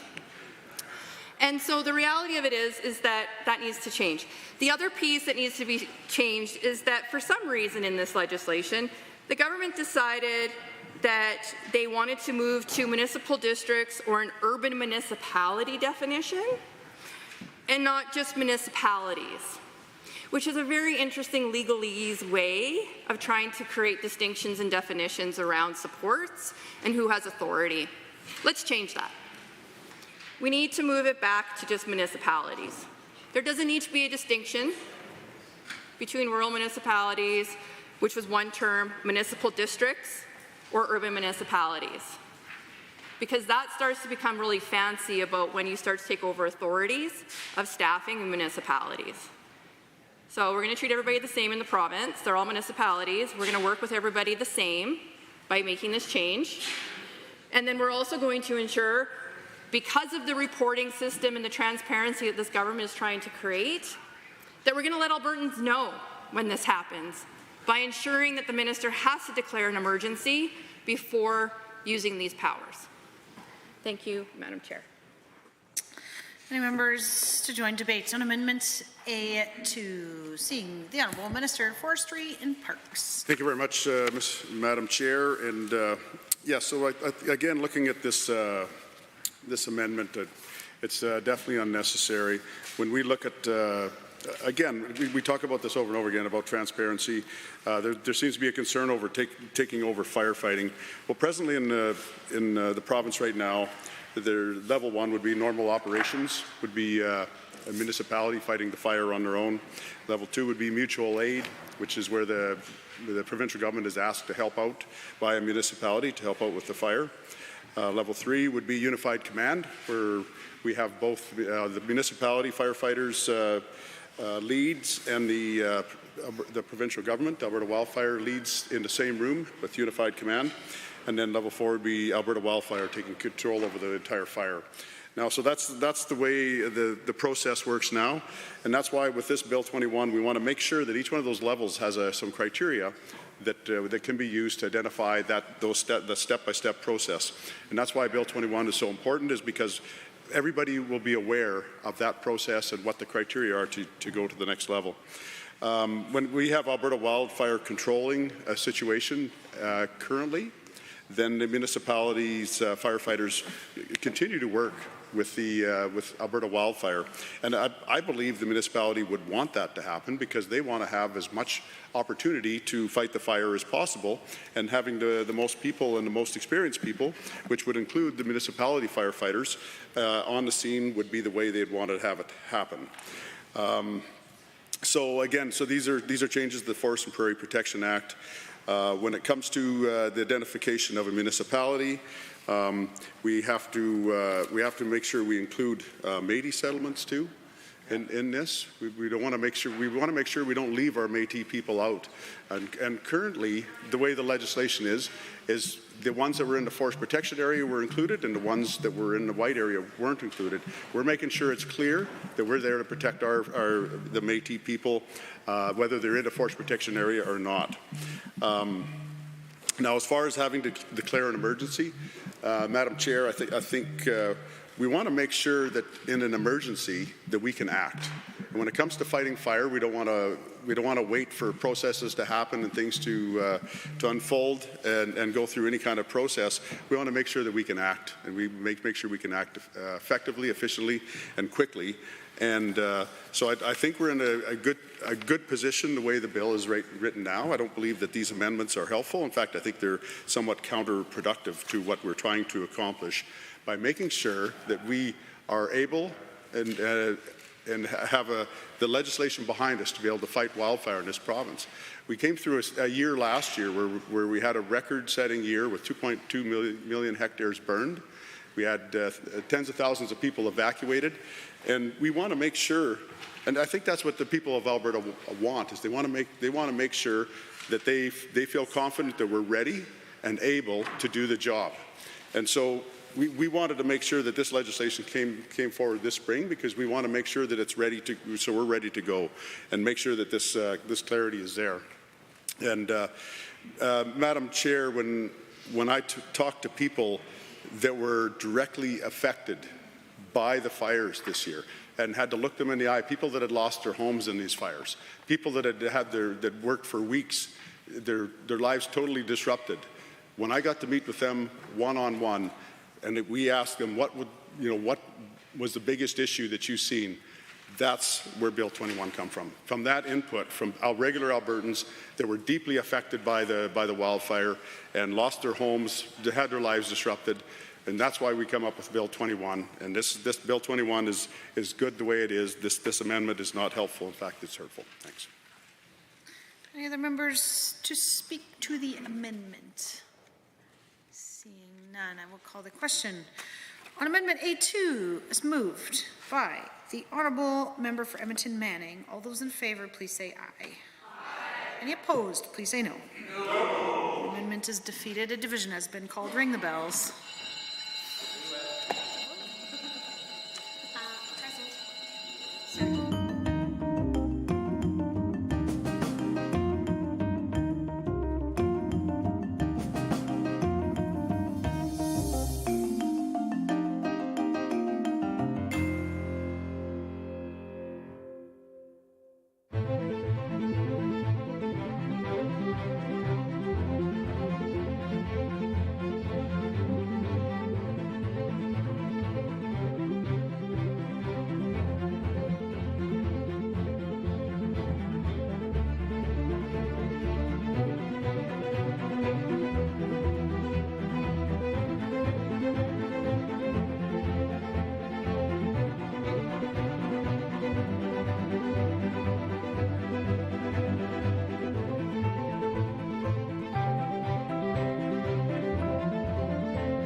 Honourable members, the division has been called on Amendment A2. All those in favour of the amendment, please stand. Ms. Algenade, Ms. Wright, Member Hoyle, Honourable Member Phillips, Honourable Ms. Gray, Honourable Ms. Sigurdsson, Ms. Sweet, Mr. Haji, Member Tejada, Member Kayande, Ms. Hayter, Mr. Ellingson, Honourable Member Hoffman, Member Aramenko, Member Batten, Member Brar. All those opposed, please stand. Honourable Mr. Dreeshen, Honourable Mr. Nicolaides, Honourable Ms. Schultz, Honourable Mr. Williams, Honourable Minister LaGrange, Honourable Mr. Horner, Honourable Mr. Scow, Honourable Mr. Ellis, Honourable Mr. Amory, Honourable Mr. Newdorf, Honourable Mr. Lowen, Honourable Mr. Wilson, Honourable Mr. Jean, Honourable Mr. Glubish, Honourable Mr. Nixon, Mr. Long, Mr. Rosewell, Honourable Mr. Turton, Honourable Mr. Yassine, Honourable Mr. McIver, Honourable Ms. Furr, Honourable Mr. Jones, Honourable Mrs. Sawney, Mr. Getson, Honourable Mr. Sigurdsson, Honourable Mr. Nally, Honourable Mr. Hunter, Mr. Yao, Mr. Van Dyken, Mr. Sear, Mr. Lunty, Mr. Weeb, Mr. Boychenko, Mr. McDougall, Mr. Wright, Mrs. Petrovic, Mr. Stephan, Mr. Dick, Honourable Ms. Armstrong-Hominick, Ms. de Jong, Mr. Sinclair, Mr. Bouchard, Mr. Singh, Ms. Lovely, Mrs. Johnson.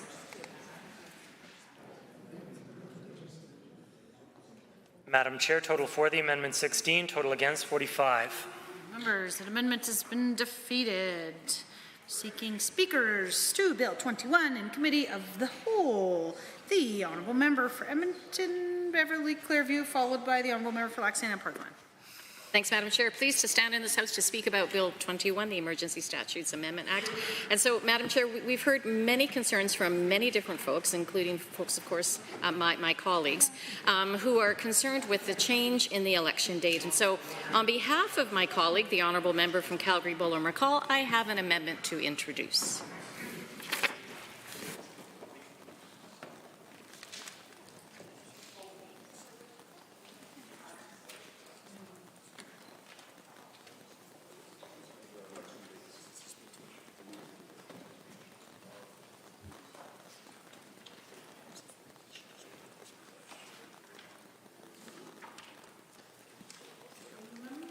This will be known as Amendment A3. Honourable Member, please proceed.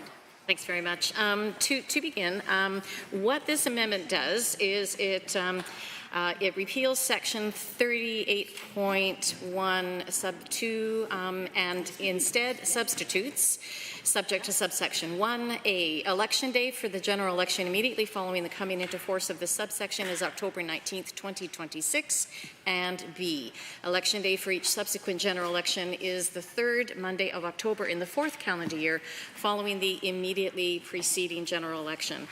Madam Chair, this amendment seems to me to be an entirely reasonable way forward, and certainly given the uniformly almost perplexed response from many Albertans at the time that the bill was introduced, it is in fact an amendment that I and my colleagues certainly would have hoped might have been introduced by this government itself. The amendment is fairly simple. It simply seeks to establish an alternate date for the next provincial election. Rather than October 18th, 2027, it's October 19th, 2026. The idea inherent in Bill 21, this idea of buying extra time, adding 6 months to the fixed election date as it now stands, one needs to ask to what end? Because the government, by doing so, is overriding its own fixed election law and unilaterally deciding to extend its mandate. No consultation with Albertans, no election that Albertans might have expected. And honestly, it's not lost upon me the irony of ironies that we're talking about an extension of this UCP government's time in office, time this government wishes to gift itself, during a week when we've seen the opposite, Madam Chair, time allocation after time allocation after time allocation. Time allocations designed to simply limit debate, to limit the voices of the Albertans we all represent. And Madam Chair, Bill 21 clearly sets the conditions for this government to take just a wee bit more power than Albertans bargained for. It changes the process of our elections, that democratic process. And by extending this UCP government's time by that additional 6 months before the next election would be held, we certainly understand that Albertans didn't ask for this. They didn't ask for the election date to be changed. They didn't expect it coming out of the last election. And while one can certainly understand the need for flexibility given the very real experiences and trauma that folks experienced during last year's fires, during the time of the election, folks living under evacuation notices, folks having to evacuate, being away from their homes during that election campaign, the suspension of many of the election campaigns, of particular election campaigns, was absolutely the right thing to do. It protected Albertans. There's no dispute about that. The instability, the worry, the fear, the concern that was caused by that emergency was immense for all those Albertans forced to live through those circumstances. So it does make sense that a government would want to look at a potential change of date to account for all sorts of emergencies, some perhaps created by climate change, fire, drought, flood, and of course, a pandemic. But the question before us is really, why extend 6 months later? Why the need to hang on to power for that additional length of time? Why not just simply fix the date earlier? Set it for the fall of 2026, as we are proposing to do in this amendment. That, in fact, would seem to me to be the more reasonable, thoroughly democratic option. And we certainly know that overall this UCP government has a little bit of difficulty with consulting. And we know this change in election date speaks to the continuance of that pattern that we've seen with so much of this recent legislation. because it's about consolidation of power. That's what the additional 6 months is about. But again, Madam Chair, Albertans didn't ask for this. They didn't ask for the upending of when our next provincial election was supposed to be. They didn't ask for time allocation either. Albertans do not want 6 more months of this government, a government that's fixated on legislating things they did not campaign upon. And for all these reasons then, I'd urge members, including those opposite, to show good faith and support this amendment. The honourable member for Laxton and Parkland. Thank you, Madam Chair, and I know my colleagues, the ministers, are going to have something to say about this. So I've heard lots of conjecture. I've heard lots of people from the opposition, Calgary Northeast, the MLA from there, he's talking about my area. MLA from Manning's talking about my area. Mayor Alan Gamble is from Parkland, he's literally my mayor. Reeve Joe Blakeman, he's my other guy, and Wade Lewis on the other end for Yellowhead. I have the fortune of having 5 counties under my area that I get to interface with, 3 of which last year were under fire. During the campaign, when the election kicked off, to the member, in all fairness to the member from your constituency, you weren't there either. I was out there in the middle of the night dealing with evacuating people. And you know who else wasn't there? The candidate you were running against me, who was your former Ag and Forestry Minister. He wasn't there either. So we were out there in the middle of the night helping people move, looking at all the pain and anguish of them, these little old folks getting moved in the middle of the night until 2 in the morning. Anthony Giesman, he was there. He was the local councillor from Yellowhead. MLA from West Yellowhead was on the way, except he smoked a deer on the way down, coming down from his country to get to Evansburg Antwistle. So we were all there. When you're talking about what you need to do as an MLA, Madam Chair, through the other members, you need to be there for them. So I'll tell you full well, those folks, our people, the ones we represent, want us there in those emergencies. And you weren't out there on the phone either.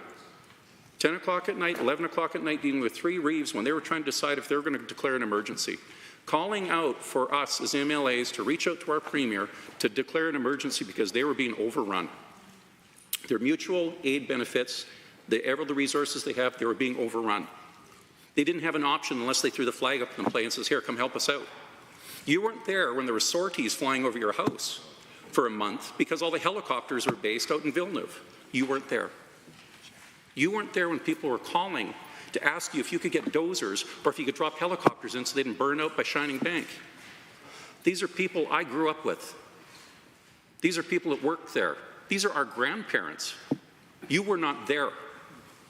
I held 3 separate town halls. Yes, ma'am. Using language like you, particularly not helpful. Please direct your comments through the chair. More like the members, that sort of thing would be helpful.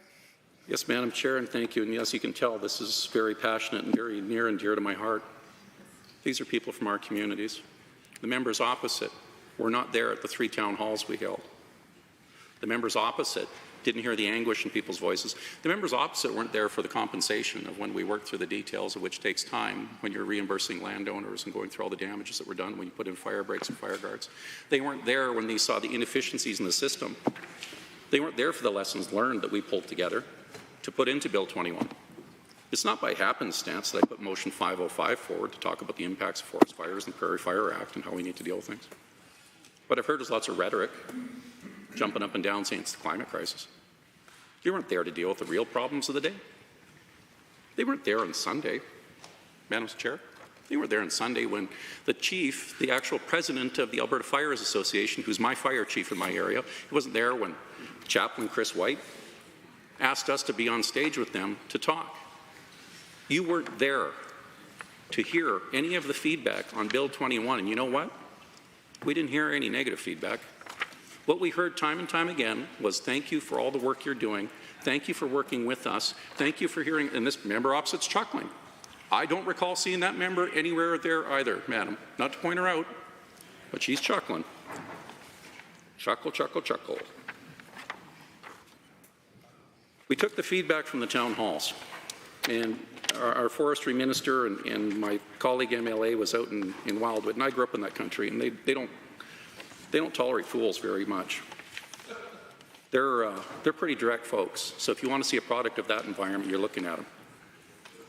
They want direct answers. They want things taken care of. They want their voices to be heard. These are the same folks that fired up their tractors They were out there plowing up the fields. They were there behind the lines doing all this stuff, Madam Chair.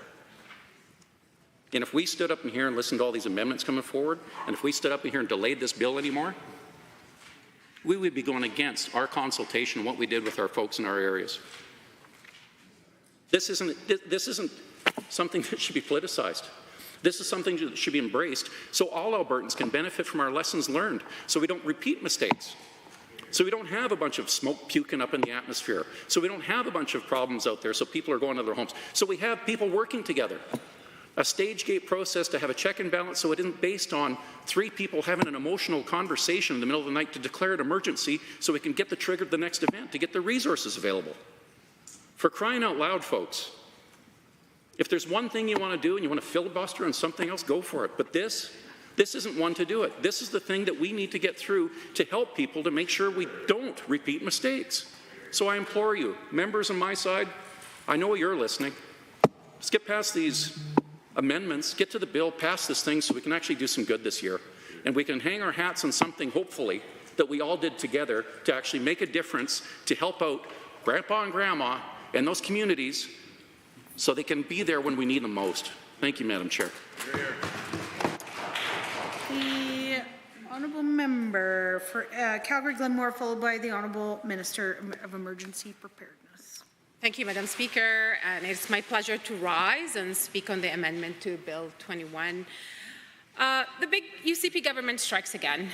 With Bill 21, one can rest assured that the Premier and her Executive Council will do all they can to further centralize and expand their powers and control everything, everywhere, all at once. Just 1 year ago, during the 2023 provincial election, this government spoke an awful lot about the prospective size of their government, with promises of cutting red tape and implementing small government. Bill 21 is the embodiment of big government. Bill 21 is yet another example of this government's stubborn commitment not to consult stakeholders on a critical issue. My question is, what is the problem this government is trying to solve? It is a solution to a non-existing problem. And yet another example of the Alberta government spending time on a bill that has no real material impact on the way Albertans live their daily lives. And this legislation shows a deep level of distrust of municipal leaders, emergency responders, and frontline heroes to keep Albertans safe during a crisis. Alberta municipalities have had enough of this government's unwillingness to act in a collaborative manner. Municipal authorities are prepared and trained for special circumstances, including local emergencies, and of course, the Alberta government can support once called upon. And as stated by the president of the Rural Municipalities Association, Paul McLaughlin, and I quote here, Bill 21 is the latest attempt to reduce the authority of municipal leaders, with no clear explanation as to how this will do anything other than confuse and complicate emergency response moving forward. Our provincial government seems intent on overreaching their powers while accusing the federal government of doing the same to them. This pattern of centralization and big government flies in the face of conservative principles. Since the content of Bills 18, 20, and 21 were not included in the platform material from the provincial election last year, it leaves us wondering who's controlling the policy direction of this government. He continues, and I quote still, municipalities manage wildfires outside of the forest protection area. This includes taking the lead in coordinating a response as well as responsibility for the actual firefighting work. If the government of Alberta insists on intervening in fires outside the FPA without a municipal request, they must take on all the costs of fighting these fires. In 2023, municipalities outside the FPA that responded to wildfires were consistently frustrated by a lack of provincial capacity support when they requested it.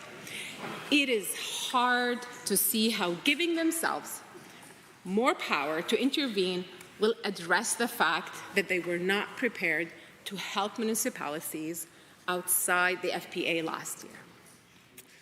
The RMA is opposed to allowing interbasin water transfers except in the most dire of situations. As written, Bill 21 opens the door to transfers in situations where other solutions might exist. Additionally, we are very concerned that decisions made in water emergency would be exempt from authorizations and not be eligible for appeal. Speed matters in emergencies, but so does making the correct decision, especially given the environmental and public health impacts of controlling water. The RMA wants to be an active partner in managing water emergencies. But Bill 21 allows the province to cut municipalities out of the process. Madam Speaker, President McLaughlin is absolutely right. Community leaders in municipalities across Alberta know their local context, and I actually heard that from the member opposite just a few minutes ago. These folks know their communities and have worked tirelessly for decades to ensure that their teams have the skill sets needed to rise up to the challenge for emergencies. It seems the provincial government right now is the vinegar that calls the lemon juice sour. Why is our government so obsessed with controlling things that aren't theirs to control? Madam Speaker, rather than repeatedly challenging Alberta municipalities, why isn't this government focused on working in a collaborative manner? Alberta is full of immensely talented individuals and is home to some of the world's brightest minds. And I hope the Office of the Minister of Public Safety and Emergency Services could consult more with them and talk to them and speak to the RMA and really work in a collaborative manner. I really felt the sincerity of the member opposite just before me, moving things along. It has to come with consultations and with understanding to the local context. And as elected representative, much of our time is spent in conversations with constituents we serve. Every day we hear their feedback. My inbox is actually exploding with emails and requests, and I'm sure you're all receiving the same email because I'm copied on them. Every single email to repeal these bills because of the way it's infringing on our democracy. Madam Speaker, I cannot support this bill. I do support the amendment, and I really call on the members opposite to do the same and scrap this bill and listen to their constituents. Thank you, Madam Speaker. The Honourable Deputy Premier. Madam Chair, just for the record, for those of you who do not know, an FPA is a forest protection area, and I think it's just important to make sure that everybody's aware of that. I know I learned that from my honourable member from forestry. I just want to, of course, add and say thank you. I want to thank all of the rural MLAs, especially those who were returning or those who were in the process of trying to be elected. I can tell you how difficult it was, and for those of you in the House that do not know this, when the writ is dropped, you cease to become an MLA.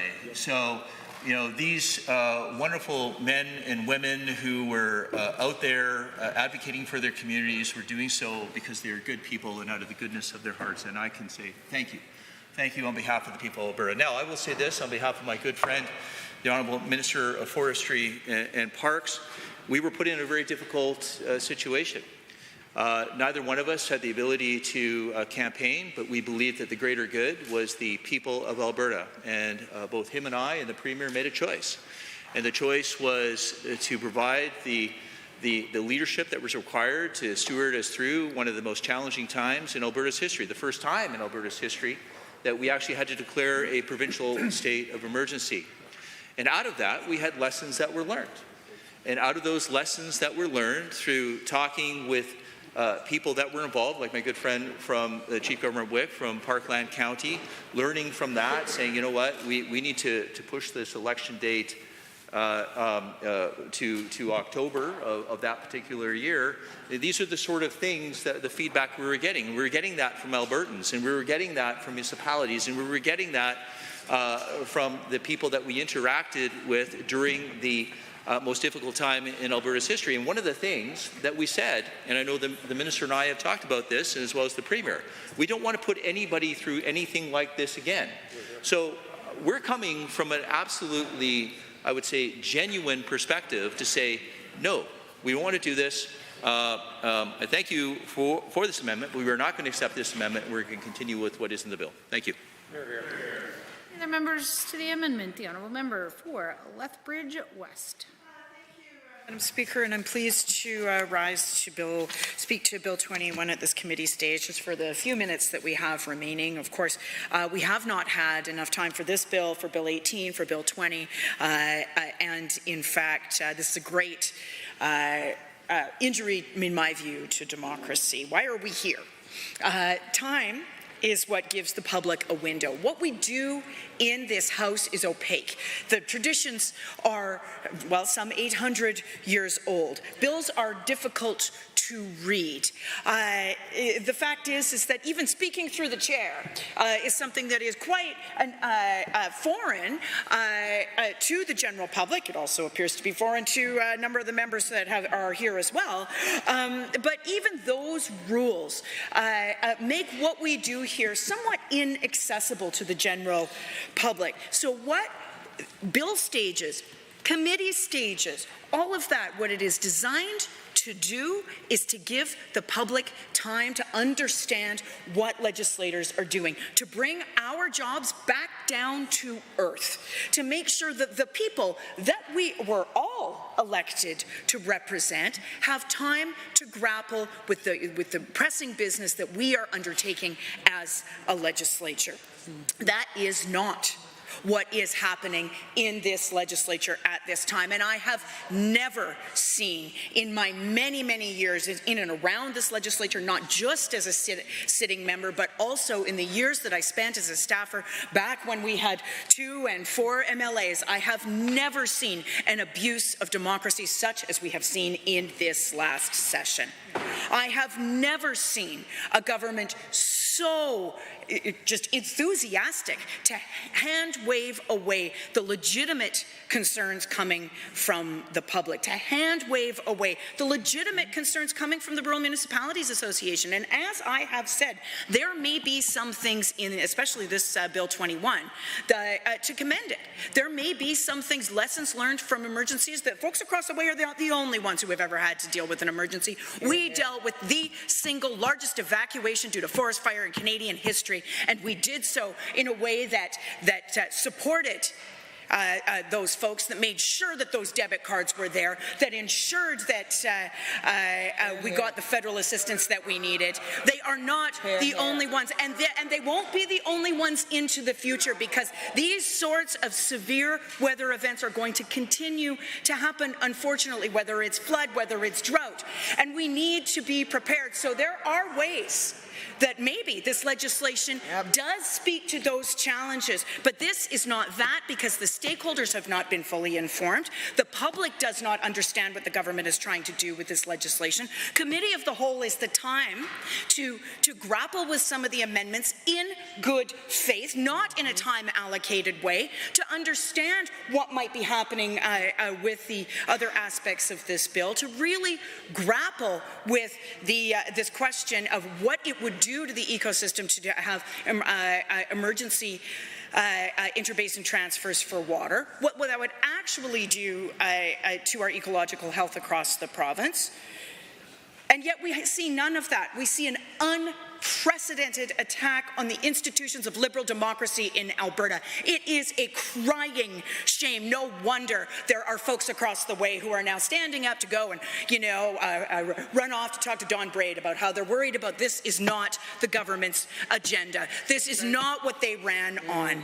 No wonder they've got restive MLAs. No wonder folks are starting to ask grumpy questions about from the backbenches like the member for Livingston McLeod did earlier today. Because this all comes in the context of hundreds of thousands of sole source contracts, of a government that is merrily embracing the concept of paying for access, that has appointed an ethics commissioner who is a rank partisan, who is demonstrably unfit for this job. There's nothing wrong with being a partisan. I'm a partisan. I'm proudly a partisan. It's probably why I shouldn't be the ethics commissioner, Madam Chair. Oh, it's a good point. That's right. And yet that's what we have seen in this House is assault after assault on the principles of liberal democracy. The only way that it gets better is if we elect a new Democrat government in 2027. Thank you, Madam Chair. The Honourable Deputy Government House Leader. I stand only to say on this side of the House, Madam Speaker, regardless of what journalists believe, we stand united and proud behind our Premier as Conservatives, behind Bill 21 and our entire legislative program. We will continue, Madam Speaker, to represent Albertans. Others to join the debate. The Honourable Member for Calgary-Curry. Well, I've got about 60 seconds that I want to just use to read a little bit of the bio for the current chief of the Calgary Emergency Management Agency, and I'd like to hear from the members opposite about what is inadequate about this exceptional individual who is responsible for CEMA in the case of an emergency, that they don't think that in our municipality, the biggest city in the province, that Chief Susan Henry is not equipped for the job, why they think that they know better than Chief Susan Henry. She was appointed chief of the Calgary Emergency Management Agency in 2020 and has been with the city since 2001. Prior to the role, Susan was the deputy chief of CEMA since 2015, where she was second in command. She was responsible for disaster risk reduction, community education and outreach, and business continuity. She provides leadership to Canada Task Force 2, an all-hazards disaster response team, into one of the leading 6 heavy urban search and rescue teams in Canada. In addition to creating national and international relationships, Henry was also responsible for the management, training, development, and deployment of over 150 highly skilled volunteers. To interrupt, the clock strikes 6. The committee is recessed until 7:30 p.m.